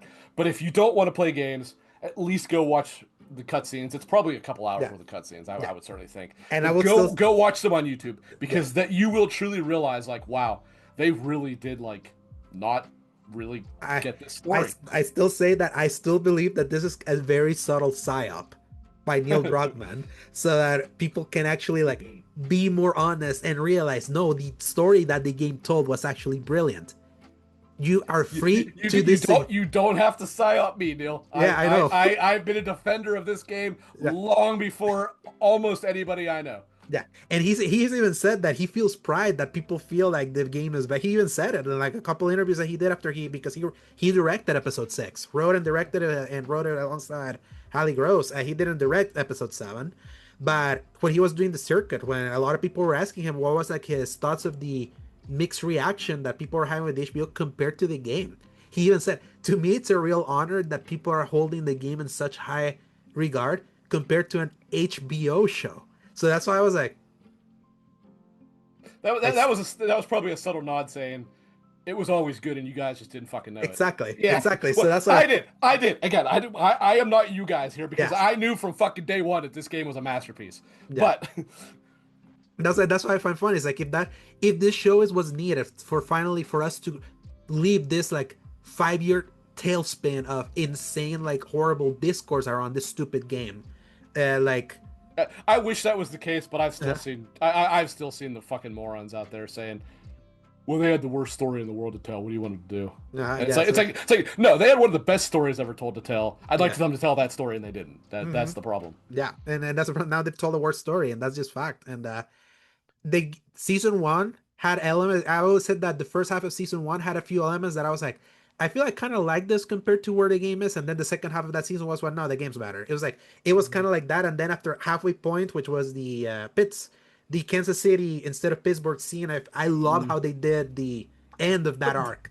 No, Uh, I loved both Kansas City episodes. exactly. Again, I didn't love they were in Kansas City I as a know Pittsburgher. I wanted exactly, to see but Pittsburgh, but no, they were the highlights of that season. I mhm. think indisputably they were the And best think episodes of the about how season. like they still changed the city, but the point remained in Sure. that like and they still made Well, to be fair, you didn't have to be in Pittsburgh for what they exactly. were. It obviously was a nod to Yeah, the zombie yeah. like origination of Pittsburgh, But but it kind of goes to show that it's kind of like I feel season one was a much easier season to kind of like paint sure, around the game, sure, but still remain true. Where sure. season two was much harder, and they just went the worst way about it. And I still say, If they would have made two major adjustments, I think season one, as I've said, I've never said season one is a yeah, bad show. no, you like it, but you don't love it. I think it is overly I think it's overly praised. I Hmm. think it's about an 8. Yeah. But it is good. It is good. It's just it's not good enough for Last of Us. Hmm. And season 2 sure as hell isn't good enough for Last No, of Us. no, no, not even close. Good is not good enough for Last of Us. Yeah. Last of Us deserves nothing shy of masterpiece level because Yeah. it is a masterpiece. And Both the of them. thing is that to me this is a six, which to me a six is okay, and that to me hurts. Because Yeah. here's what I say, like That's nowhere near good enough for The yeah, Last of Us. and That's I right. said like immediately when the season ended, before I have because I always do this, finish watching the episodes, wait for my normies to watch it, start like talking with them, and that would help me like inform how I would score it, even though like I Mhm. know like because again I a lose scenario for me. I love the game. I know the game. So it's like I know I can never have the experience they have, but I need to live it through them.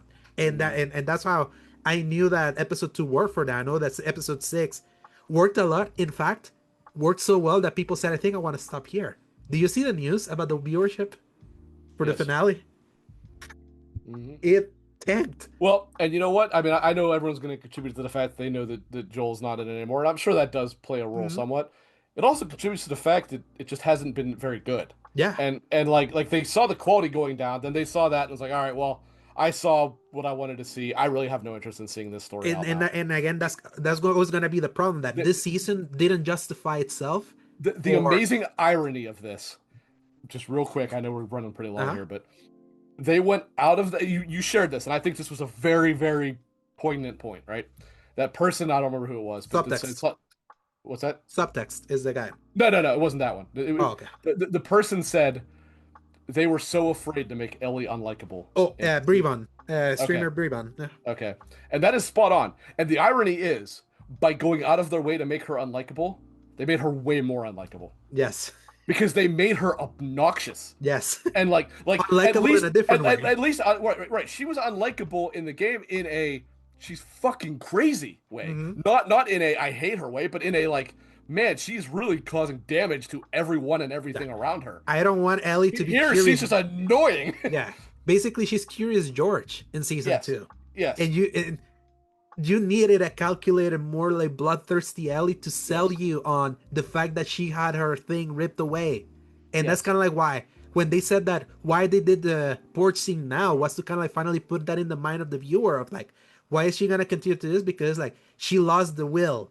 Like she lost kind of like not her will to live, and I'm not gonna do the prequel Star Wars yeah, prequel thing, but it's more like that's kind of like what drives. That's the driver for her wanting to still do this, right, despite being told otherwise, or despite the fact that we know as a viewer that they were already in the right because they already told you they are Fireflies. They came at Joel because right, he killed Abby's father. It's like that's already been like pretty plainly stated when that wasn't before. And I even right, show you like I saw the on Twitter the images of like the diary is like Dina doesn't even know right, that Joel did this thing because right. Ellie knows Well, that this is would pointless doing because this. if you remember early in the game, the very beginning of Seattle Day One, Dina is trying to run things by Ellie as to who they might be, and eventually Ellie just kind of does like an exasperated, like, I don't know, Dina. Joel made a lot of enemies. Uh-huh. Now that said, you find out obviously you do know why. Or I'm sorry, she Mm-hmm. does know why this happened, Mm-hmm. but she still didn't tell Dina. Yeah.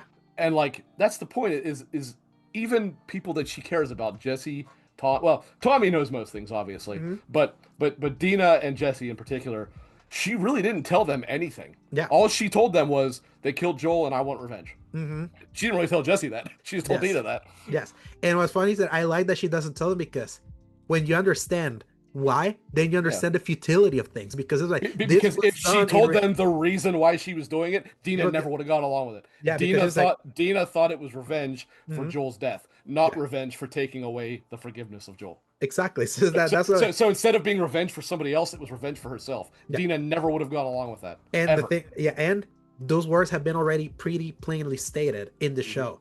So Hmm. it finally paints this revenge tale as pointless, Yep. unfortunately. Yep. And because you already it's like it's already painted and you already know the reason. Hmm. How is that gonna land? The guy, like, how is the emotional point gonna land? Especially when it's like Ellie has not killed as many people and as bloodthirsty as she should have, at least a few more. Like this death shouldn't have felt like so Hmm. sanitized for a Hmm. show that should have been more violent. And a network that has a lot of pretty violent stuff is the network of Game of Thrones. Is the Hmm. network that let the gnarliness of Euphoria happen. So it's like, why do you need to CWIs a lot of these? A lot of this is like I keep telling you, it's like I really hate thinking that they really build this as a reaction to the reaction to the game. No, And I agree with you. I truly do think that's true. And unfortunately, if they ever were to make The Last of Us 3, I'm sure it'll be great. Like, I'm not yeah, disputing that at all. But I can't help but think what it could have been when they were, let's be honest with you. I mean, bolder. it was bold and ballsy Yeah, to tell the story that they told in this game. yeah. And it's pretty clear that they're probably going to take a step back from that. Even it's not saying it won't be bold, it won't be ballsy, because Hmm. Neil Druckmann does have a "I'm Hmm. gonna do what the fuck I want to do" attitude, as he should. Yeah, Like, if anybody at Sony would try to tell him what he can and can't do, yeah. he should immediately say, "Who the fuck you think you're talking to? Exactly. Get away from me! I'm gonna make what the hell I want to make, and you're going to pay as much as I need you to pay for it." Right? Hmm. But there's no way that that's not going to be in his head about the reaction to this game. And the thing is that because we now know it, we've seen what that did. You know Hmm. what this feels like? I know you slightly like this movie better because you hate the other one, but the right, Skywalker yeah, Saga or the Rise of rise, Skywalker. yeah, the rise of Skywalker was written as a Oh yeah, reaction to the absolutely, negative reaction of absolutely, the Last Jedi, and absolutely. obviously, like I would say, the quality of the Last of Us Part Two is significantly better than what was in the Last Jedi. That was all just meant to terminate anything that was built upon from the Force Awakens. It was meant to be the anti Star Wars, and because of that, it became fucking horrible. Exactly. Yeah. But they also didn't want to commit to having a lot of director to kind of like become the anti Star Wars Mm-hmm. and dismantle the mystery box of that previous movie and Mm-hmm. be like, because they didn't want to commit. Then they wrote a movie that had to checklist. This is what they complain about. Mm-hmm. Watching this season feels like Craig Mason and Neil kind of like got together and be like, okay, we're gonna do this very contentious. We're gonna adapt a very contentious game, as we've seen. Is like, I feel our message was too subtle. I think we kind of have to tell him because it seems that he probably nailed in on the fact that so many people just didn't understand the message of this game. I agree with that. I truly do think that's. I mean, we know someone in particular Yes, who most certainly the whole story went right over that person's head yes, because and that person just he's loud about it. So all he's he says it's just a revenge plot, or rather a story about how revenge is bad, and that is part of it, no doubt. But mhm, it's so much deeper than that.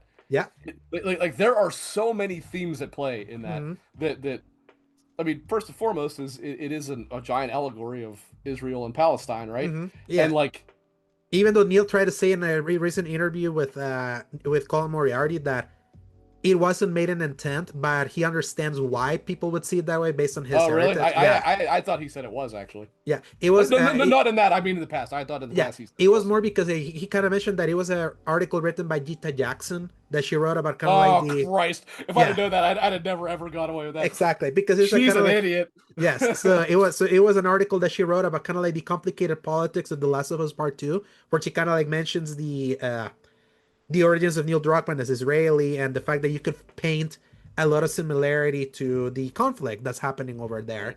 Right. And Neil said, "Is like I understand why people say it, but I need to make it clear that I never wrote it that way. Like he never wrote it with Okay. that intent. He kind of like took part of it that he said that there's been a long running like cycles of violence conflict that extends beyond Israel and Palestine. Mhm. What's funny is that he says that, but I'm like, You sure about that? Yeah, it does seem a little too on the nose to Yes. just be a pure coincidence. Exactly. So it's like, but he even kind of restarted the whole thing of like, in his intent, the Fireflies would have made the cure that apparently a lot of people have found this I, such a front. And I, I'm like, I don't know why the game says says it. it. No, not the first one, but the second one outright says it. Yeah. You find his recorder, and he says, "I figured it out. Yes. I can do this, but I am I mean, without being Mhm. examples, but I'm conflicted because it's going to kill this girl. Is it really worth doing Yeah. it for this?" And the thing is that It says yeah. he can do it.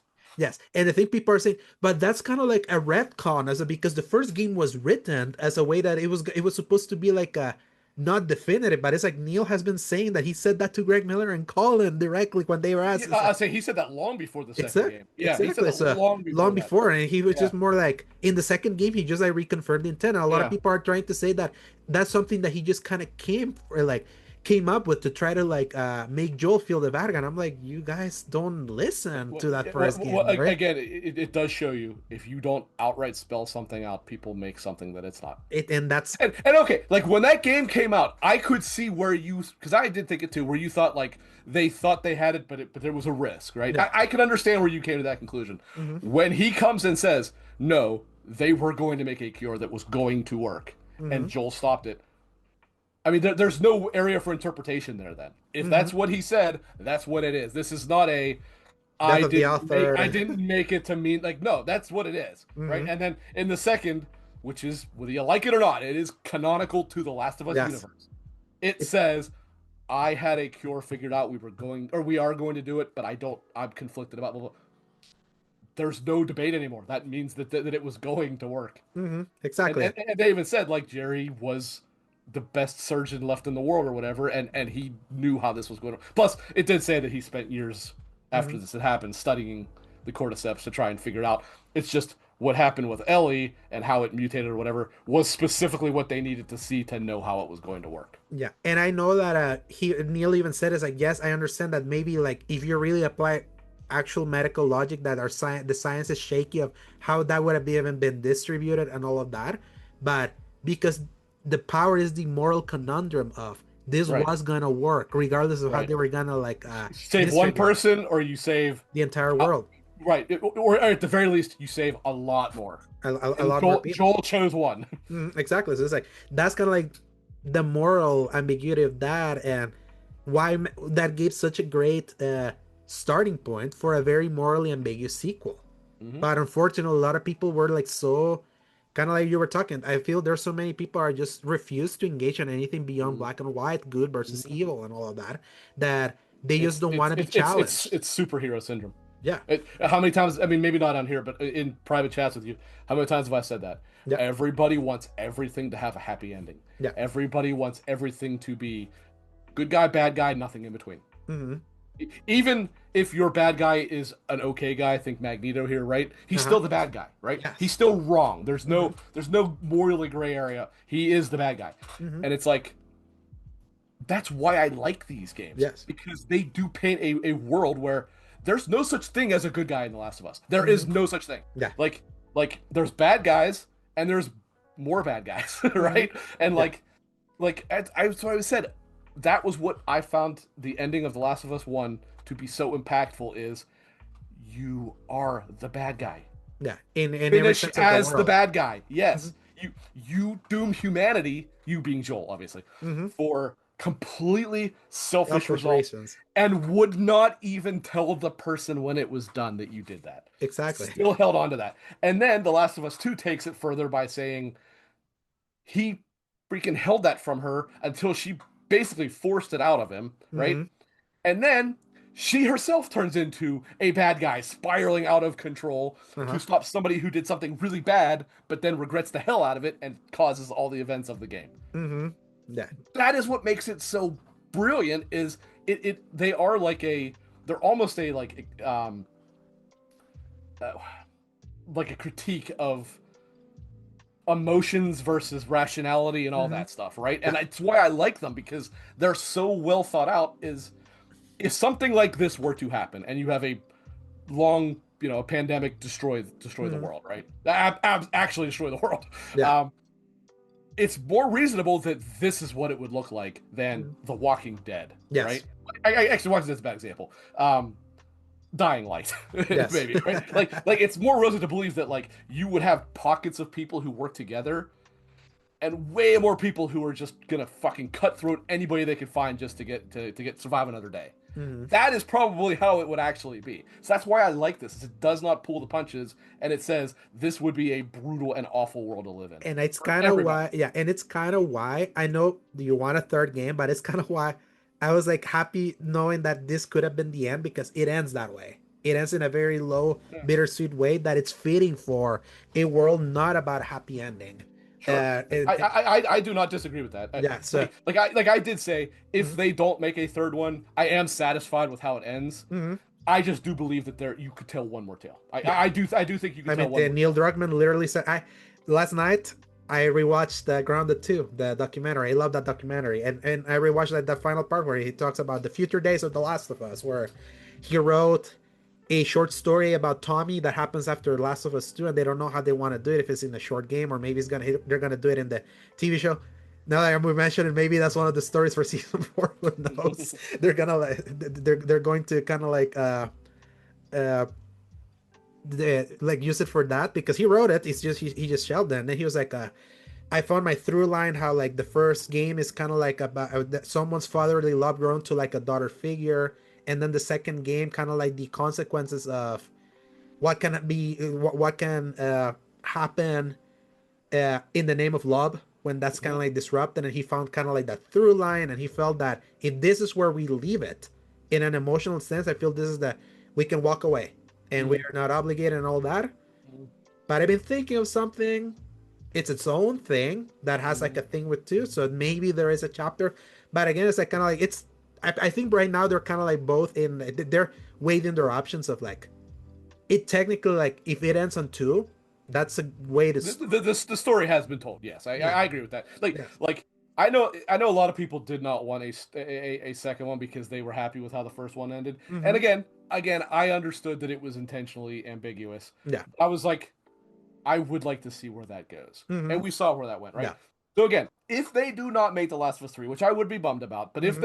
if they did not, I do still feel like the story that has to be told is told. Yeah. So I don't feel like it's left open. Yes. I just would like to see one more. Just see how it goes from here, Yeah. and then wrap it up perfectly. You know, Yeah. then don't feel. It would be like I would like to like if they do a third one, like I'm not opposed to it. Like that's the thing. Like I'm satisfied where it is. Like Last of Us Part Two, a powerful game that I adore with all my heart. Like it's still like a people that have emotions will understand why that game is so powerful. People that are just robots won't, or just logic robots That's won't. about true. Yeah. Yes, If but you understand humanity, you yeah, understand it. Yes. yeah, and like the humanity, like as portrayed in Last of Us Part Two, is just so powerful. And I understand that it is by design. And Neil has even said it, is like he never expected everyone to like that game.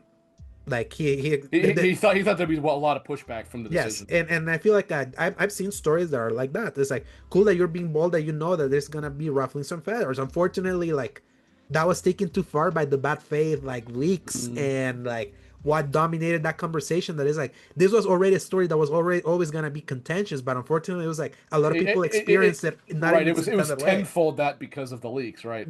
Yeah, so it's like I understand he did that, and I'm like, okay, how would you do a third game?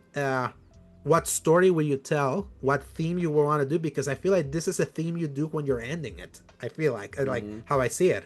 So it's like So something I just thought of. This is back to a point we were talking about a couple minutes ago. I just wanted to say this real quick because it kind of made me laugh. yes, So we were saying number one about everybody wants everything wrapped up nicely with a mm-hmm, bow and everything happy, right? And everything has to be explained exactly to somebody, mm-hmm, or else they can.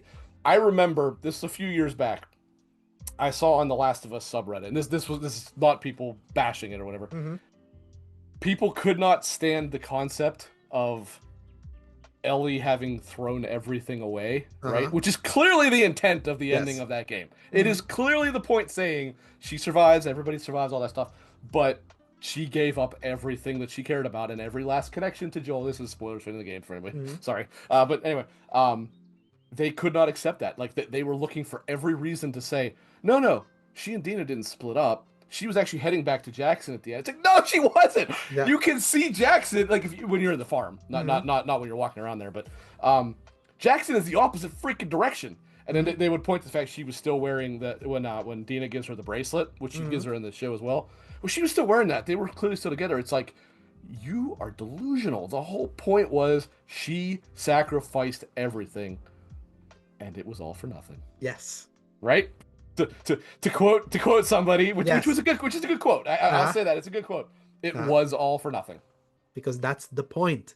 That is the point. That's why that ending is so powerful, because it's a cautionary tale. Exactly. It has to be a cautionary tale, and it only works when it ends in that bittersweet downer of a moment, because it's like a perfect example of kind of like the only way this story could have ended. It's the only way that it can end. Yeah, it's like if it had ended with the revenge fulfilled, would have been a much more. Lev's coming back after that to kill Ellie. Yeah, that's right. It would have been like a much more like way like unsatisfying ending, because it's like a revenge blood, revenge done. Where's the satisfaction in that? I mean, when I see people that say the ending sucked, I'm like, I cannot disagree with you more than that. I truly think that the ending was utter brilliance. I think it was sheer brilliance the way that they ended that game. Because it's not about like revenge is bad and all that. It's like, no, I'm stopping a cycle. That's it's ending endless. The cycle. That is right. It is ending the cycle.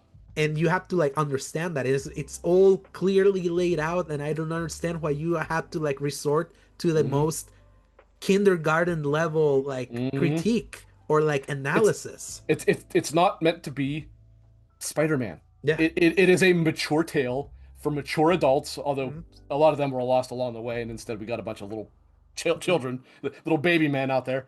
But like, it's meant to make you think. And for some reason, people don't want to think. Yeah. And that's why I said it in my review for Remastered. It was like it's still one of the most fascinating sequels of any game we've ever gotten, for like the ways that you want like the more cookie cutter sequel of what should have been more, go play God of War Ragnarok. Like you want to like go play that. It's like that's like the example of playing like the expected beats of going through that sequel, and that worked for that game. This one shouldn't be that either. So it's like that's why it works. This is a far more ambitious and artistic attempt at what they were doing, right? It was I agree. And I'm glad that I was able to live it in we were able to kind of live through seeing how it was intended. We know this is the best part of the show. I mean, the best way that this story can be delivered, and if the psyop of finally people realizing that this story is like, I feel that would have been a good enough gambit, especially right now that a lot of the normies are gonna be, even people that enjoy the season, that finale landed like a thud, literally, because it's like nothing resolved. This is where we're ending it. It's just not a story. I know he blocked you, but I talked with Professor Noctis about it. Like, he blocked me. What? Yeah, what? No. Somebody replied to him, and that person blocked me. Gotcha. I was going to say, why would he block me? Then I misunderstood because I thought he blocked you. Yeah. No. Yeah. So it was like, I think I've talked to him. What the hell? Yeah, like because I watch his reviews a lot of what he thinks for this, because I like how he analyzes. He also includes his mom's reaction, and his mom was pissed. Yeah, I saw he said that. Yeah. Yeah, so it's like that's when you know it's like this was not a I gotta look. Yeah. No, he didn't block me. Okay. It's like, why would he block me? Okay, because I mistook it. It was somebody who replied to something he said that I wanted to see something about them, and I saw they had blocked me. I'm like, who the hell even is this? Oh yeah. Yeah, and he adored episode 6, but then he was like, the season was a miss. Like he went I did see, he said, which surprised me because I had not watched his videos about this, but from what I had seen when he was talking about it, I actually thought that he liked it. I was kind of surprised when he said like, no, this was definitely a misstep. Yeah, and I feel like it all comes again. It's like I've always said, sometimes finales can make or break your season. It can either confirm the good or just undo everything that came before. I said it before. The first 4 episodes I liked. I didn't love, but I liked, with the 4th one being the one that I liked the most before fingering happened. And then the 5th one, to your surprise, was when, that was kind of like the first implosion for me. I was like, nah, this is not going to work. That was the moment where I was like, now that we're in the thick of it, in the middle of it, not going to work. All the threads were coming unraveled by that point. Yes. And then episode 6 as a standalone episode, I'm like, gosh, I love that. Yeah. And, But and, and and I even said that while I have said I didn't care for the episode, yeah, in a vacuum, it was a good episode. It was exactly. what it did to the overall story that I Hmm. thought made it a bad episode. Exactly. Not so much the episode itself, it was more what it did to the In to the the context. Yeah. whole story is where it really bugged me. Exactly. So it was like in a vacuum, it's like it delivered a nice coda to what you like from season 1 with this Mhm. too. Unfortunately, what that does is like episode 6 was just like 5 was like the story's not gonna work. Episode 6 was like this just underlined how much what's Mhm. supposed to be the story of the season is not working. Mhm. And I feel a lot of people felt that. It's like they got reminded what they got reminded what they lost with the game decision of that they did, but unlike the game that taking in good faith justified that decision, Mhm. the show didn't. So it leaves everything around that 6th episode. Why a lot of people top rated episode. I'm looking at IMDb right now, and then everything else around the stuff. I'm gonna read the scores. I want Which to one? Episode 6 was top rated, episodes. or It's a there's 2 top rated episodes. Episode 2 and 6. 2 and 6? Yeah. Yes, yes. I'm gonna read the range so you know what the normies felt. Okay. Season 2, episode 1, Future Days, 7.3 after 37K like ratings. That's what people thought. Okay, we're talking about In user IMDb, I'm reviews. reading Okay, IMDb. okay. IMDb is the best one to read for TV normies. This is the one that But that's what I'm saying. viewers This is not critics. yes, no, correct, no. Okay. This Okay. has a 94% positive Rotten Tomatoes. Fuck off, no. That has a 94% positive. So I'm like, How no. can that even be? But the Yes. reviews haven't even been very good from what I've seen. But the thing is that what's people don't understand of Rotten Tomatoes that a 6 or above counts as positive there. Oh, okay, It that's has why. Yeah, yeah. It was hovering around a 94% 6 most of positive the time, reviews, yeah. but if you actually go see the reviews, like okay, It's more like middling yes, in actuality. that Okay, I people got you. people misread that. But IMDb I love because these are actual TV viewers that go in and rate. Mm. Season 2, episode 2, Through the Valley, 9.2 out of 10 with 55K like ratings there. So a lot of people really did like that one. Season 2, episode 3, The Path, 6.8 out of 10 with 27K ratings. As I remember, I thought the first half of the episode was terrible, but I thought the second half was actually pretty good. Yeah, that was the one that the Jackson preamble of like, are we gonna Yeah. go? And then has like the thing, and then And then the weird therapy and all that stuff. yes, this is gonna surprise you. Season 2, episode 4, 6.2 out of 10. That's terrible because that actually was a good episode. I do feel 100% believe this one got review bomb because of Maybe. Yeah, Yeah. it could be.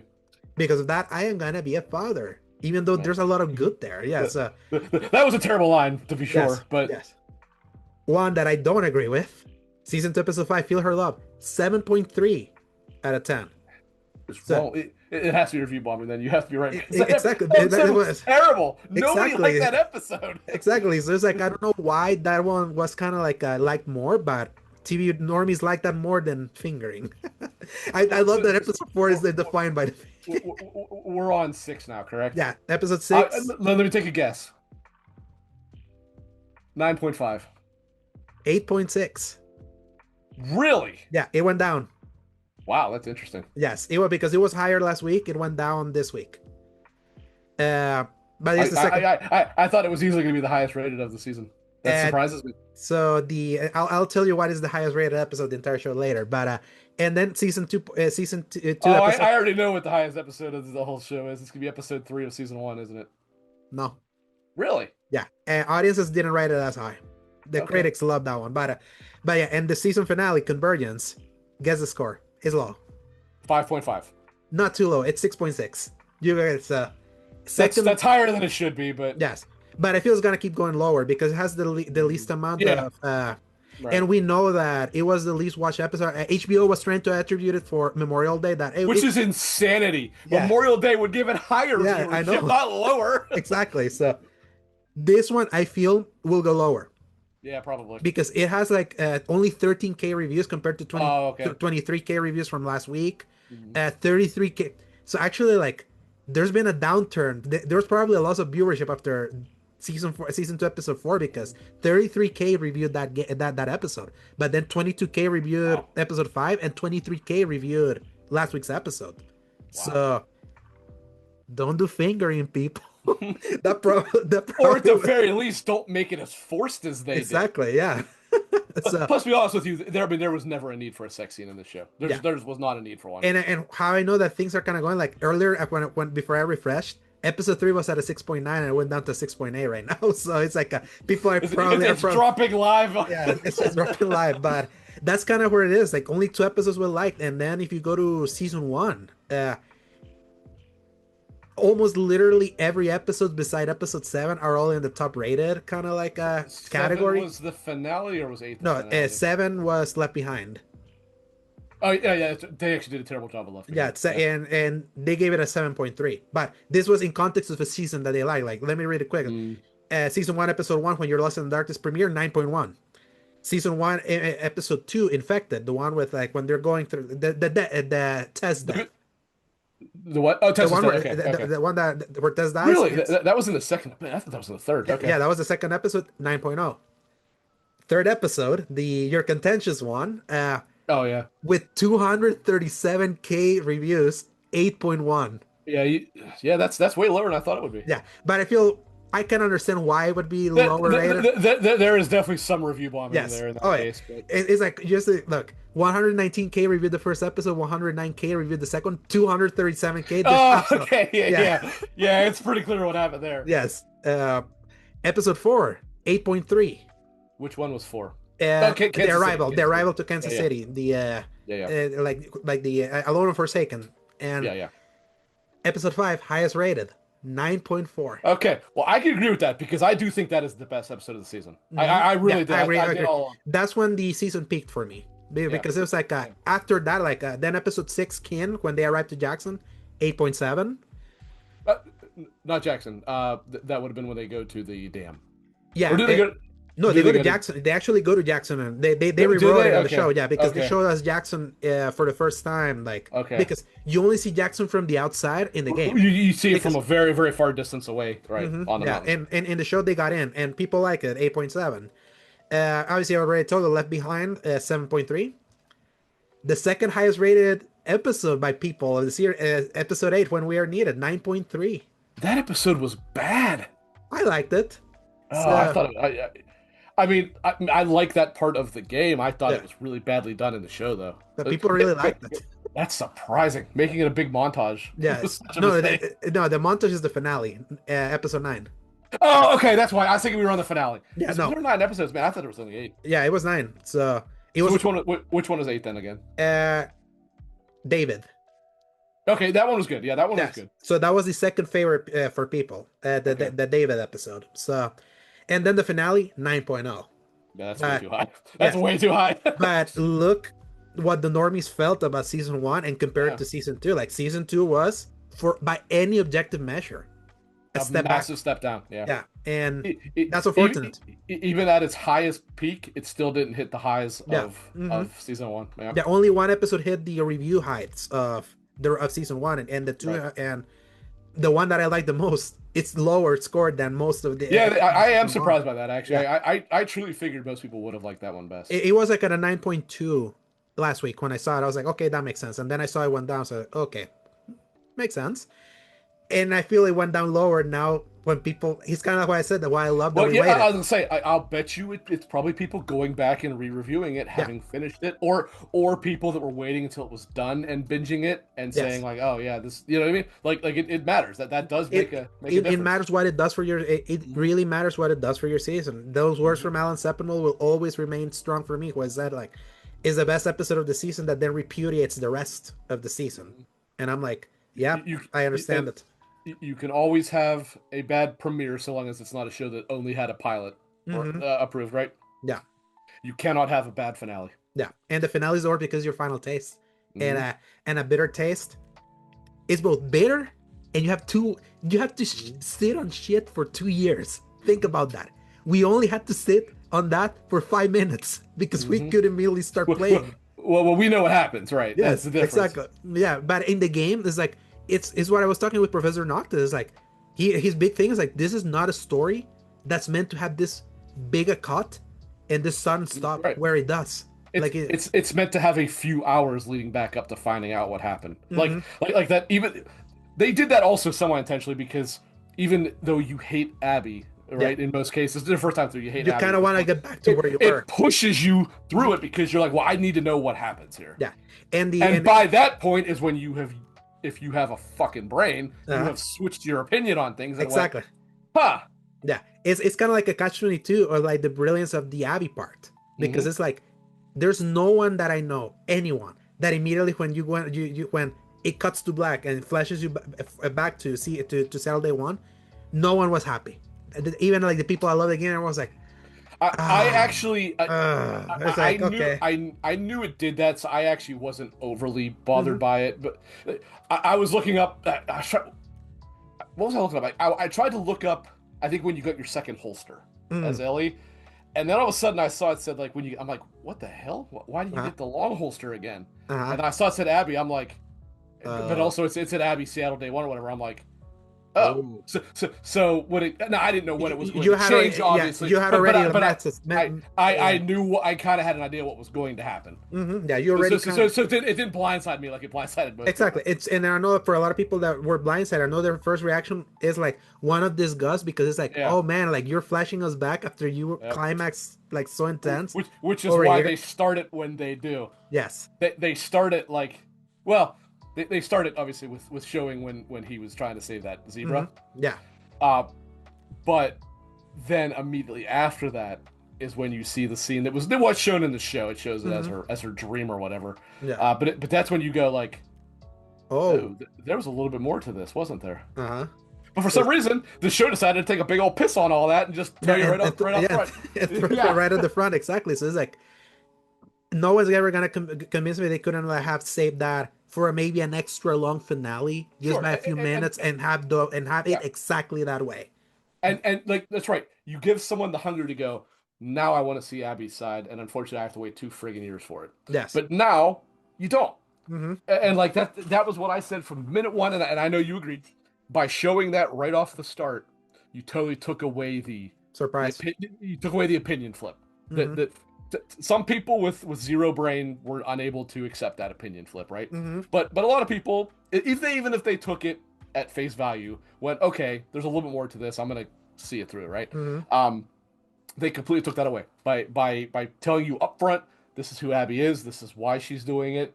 This is this is what her goal is. Hmm.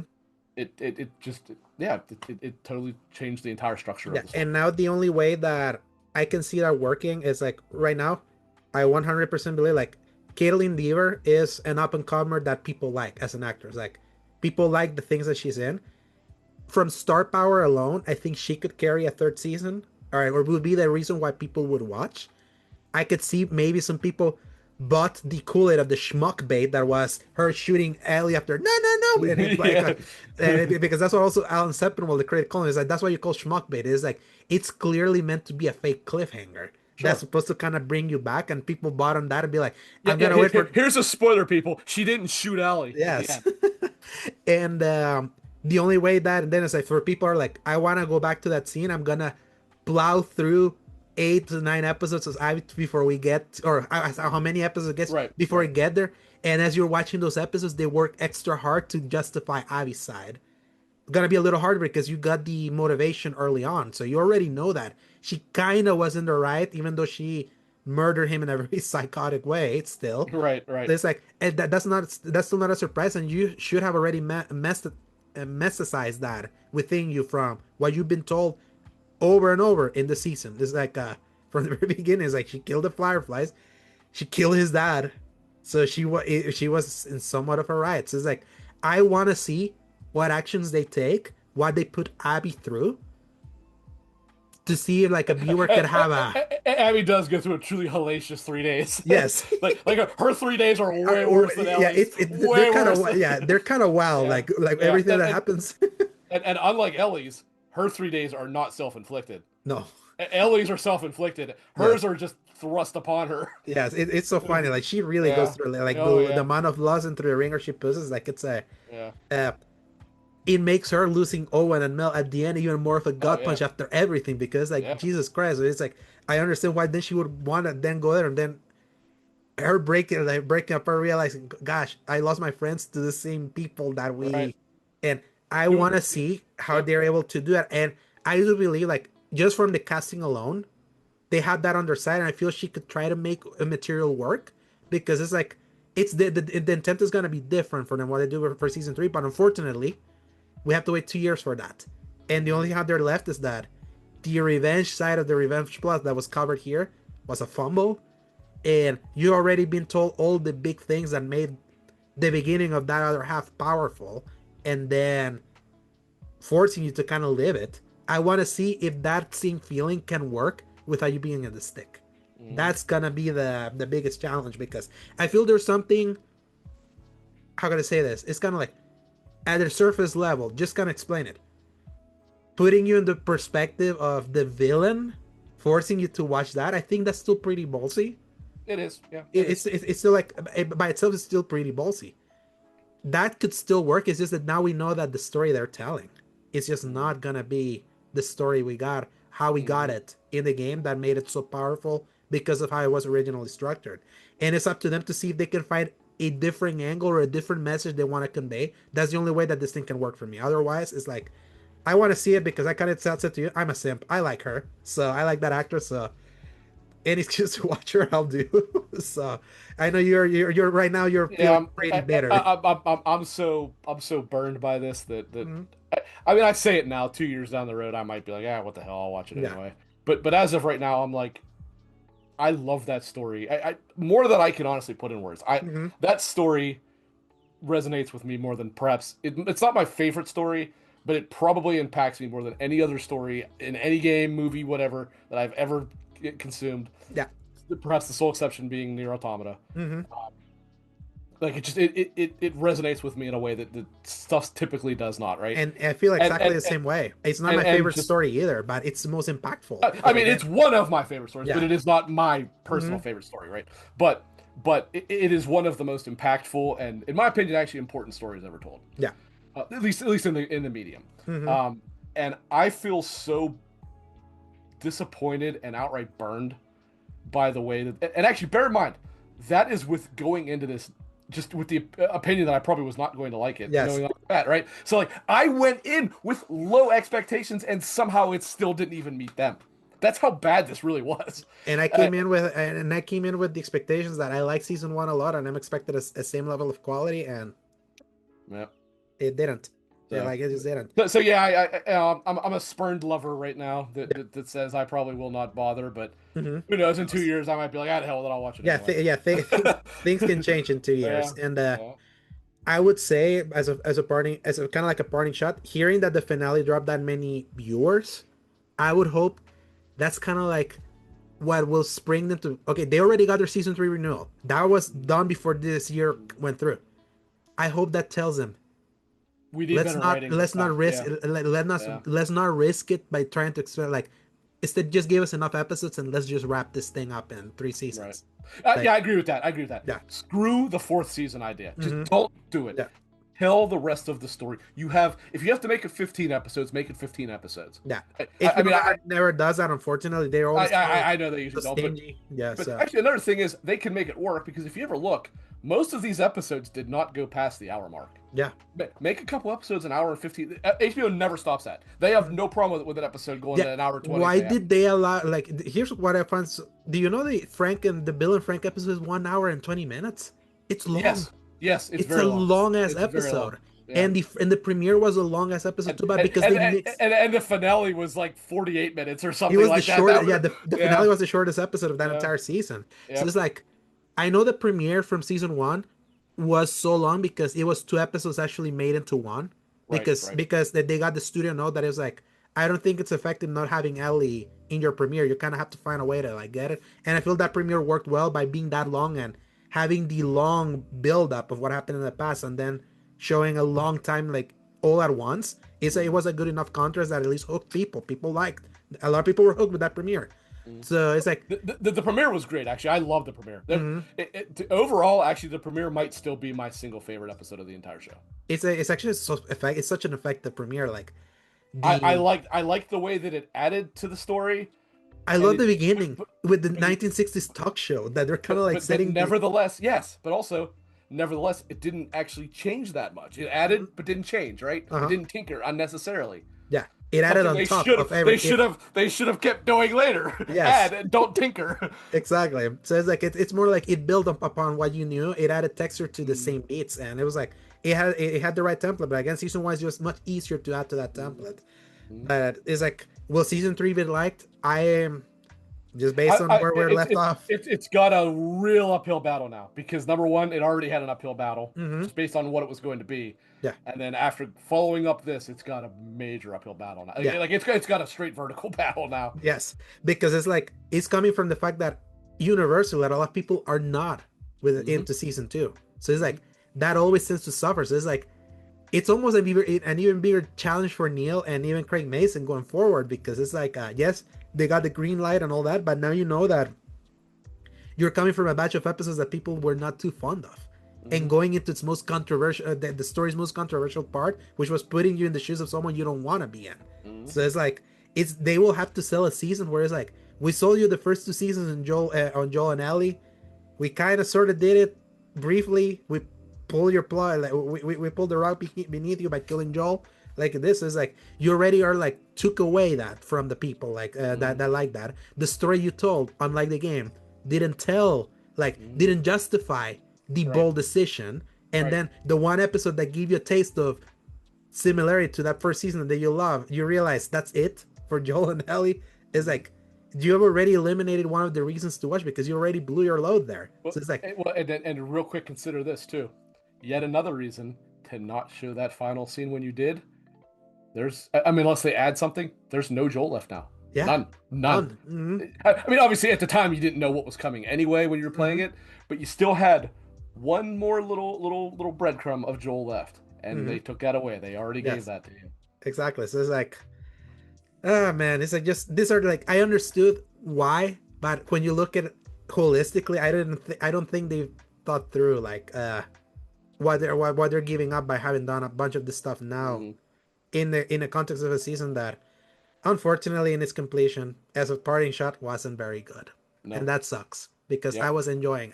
I'm not gonna take away the enjoyment I felt in its first half. It's just, I believe that I stand by it. The wheels fell off, and one single really great standalone episode doesn't change that fact, Mhm. because that still could be like, you could watch season one and then just watch episode six, cut the after, stop after it fades to black, after she says, "I want to try." You've told the story there. that's Mhm. that's all you need. I feel you. That's all you need, because it's Yep. funny to think about it that way. So, Yep. oh well, but that concludes our experiment of reviewing week to week this show that ended up being bumpier than I wanted to, unfortunately, and that sucks, because A little more of a downhill than an uphill ride, yes, unfortunately. yes, but it was fun watching this. I would say that I'm still going through my Naughty Dog games. I'm playing Uncharted 3 right now. I kind of want to play through all Naughty to eventually build myself to play a lot the games, the Last of Us games again, which I have not done in 3 years now. So I'm like, I'm kind of ready to re-experience. What the good thing about that, if you're going in order, is Naughty Dog does have a definite up trajectory. Yeah. It's not an Mm, Assassin's Creed, right, where it's going yes. up and down. They just get better and better and better as they like if you play them in release order, not necessarily the Yes. order of the series. They do get better as they go. And I'll save it for the show, but just as a quick tease, my transition to from Uncharted 2 to Uncharted 3. Uh-huh. Uh-huh. Yep. Yep. I told you. Mhm. Uncharted 3 massively underappreciated by Mhm. people. Yeah. It's more like the final third of Uncharted 2. I was ready. I was, It falls off yeah, the cliff. Yeah. I'm like, I just kind of Whereas want this whereas to go. actually Uncharted 3 it only briefly goes into the Hmm. supernatural, and when it does it's not that bad, whereas it's really bad in Uncharted 2. Yeah. And I But feel that I part, love Uncharted 3 actually. I have always loved I it. always loved 2 and 3. It's just that I always like 2 slightly more, but I feel like my memories of 2 are stronger than my memories of 3. The current reality is like, Uncharted 3 is underappreciated, but I'll talk It, about it that is. more. Yeah, yeah. I'll talk about that more when we do our normal episode, which you'll be in, because last week you were with us by surprise. I joined you though I wasn't supposed to. Yeah, Yes, I was but there. I still enjoyed it. But Rick, this is the conclusion to our Last of Us series. Where can people find you? Butch4969, all the places, Steam, Twitter, Xbox, PlayStation, as well as Fridays on YouTube at youtube.com/spreading the nerd, Mhm. 7:30 p.m. Eastern Standard Time with Clint, and we have a I think it's next week we're doing it. We have some Special guests. interview. Yeah, yeah, we have an well, it's not going to be a live episode. I don't think. I think Hmm. we're recording it, but we have an interview with a co-writer slash voice actor for an indie game. Heartworm, I believe his name. It's Hmm. like a PS1 classics Resident Evil looking game. Hmm. So Ooh, we'll see. I think I know which one. So I was in the last Spraying in the Nerd last week too. So go check that. Yes, yes. Go check that week's episode if you want. And you can find me at @_Segovia on Twitter, Segovia on Blue Sky, and my written content currently at seasongaming.com. Where you can read my recent review of Clear Obscure Expedition 33 and pretty soon Blades of Trashfire. So, but until then, we'll see you for the normal episode, and we're back to just one episode a week. Because Thank God. I was yeah, starting to get tired. it. I wish that I feel the same way. I still enjoy doing it, but Three a week is rough because yes, I had a couple where I was 3 a week. I'm like, man, I don't yes. have 2 minutes to do anything. Hey, to be fair, that happened to me too because I was Oh always yeah. guesting on your show. But Mhm. this was fun, and I'll see you on Thursday. And everyone, hope you enjoyed our talks about The Last of Us. If you agree with us or disagree with us, you feel different about season 2, leave a comment below and leave a like and subscribe. And Press X. to play. Hasta la vista, baby.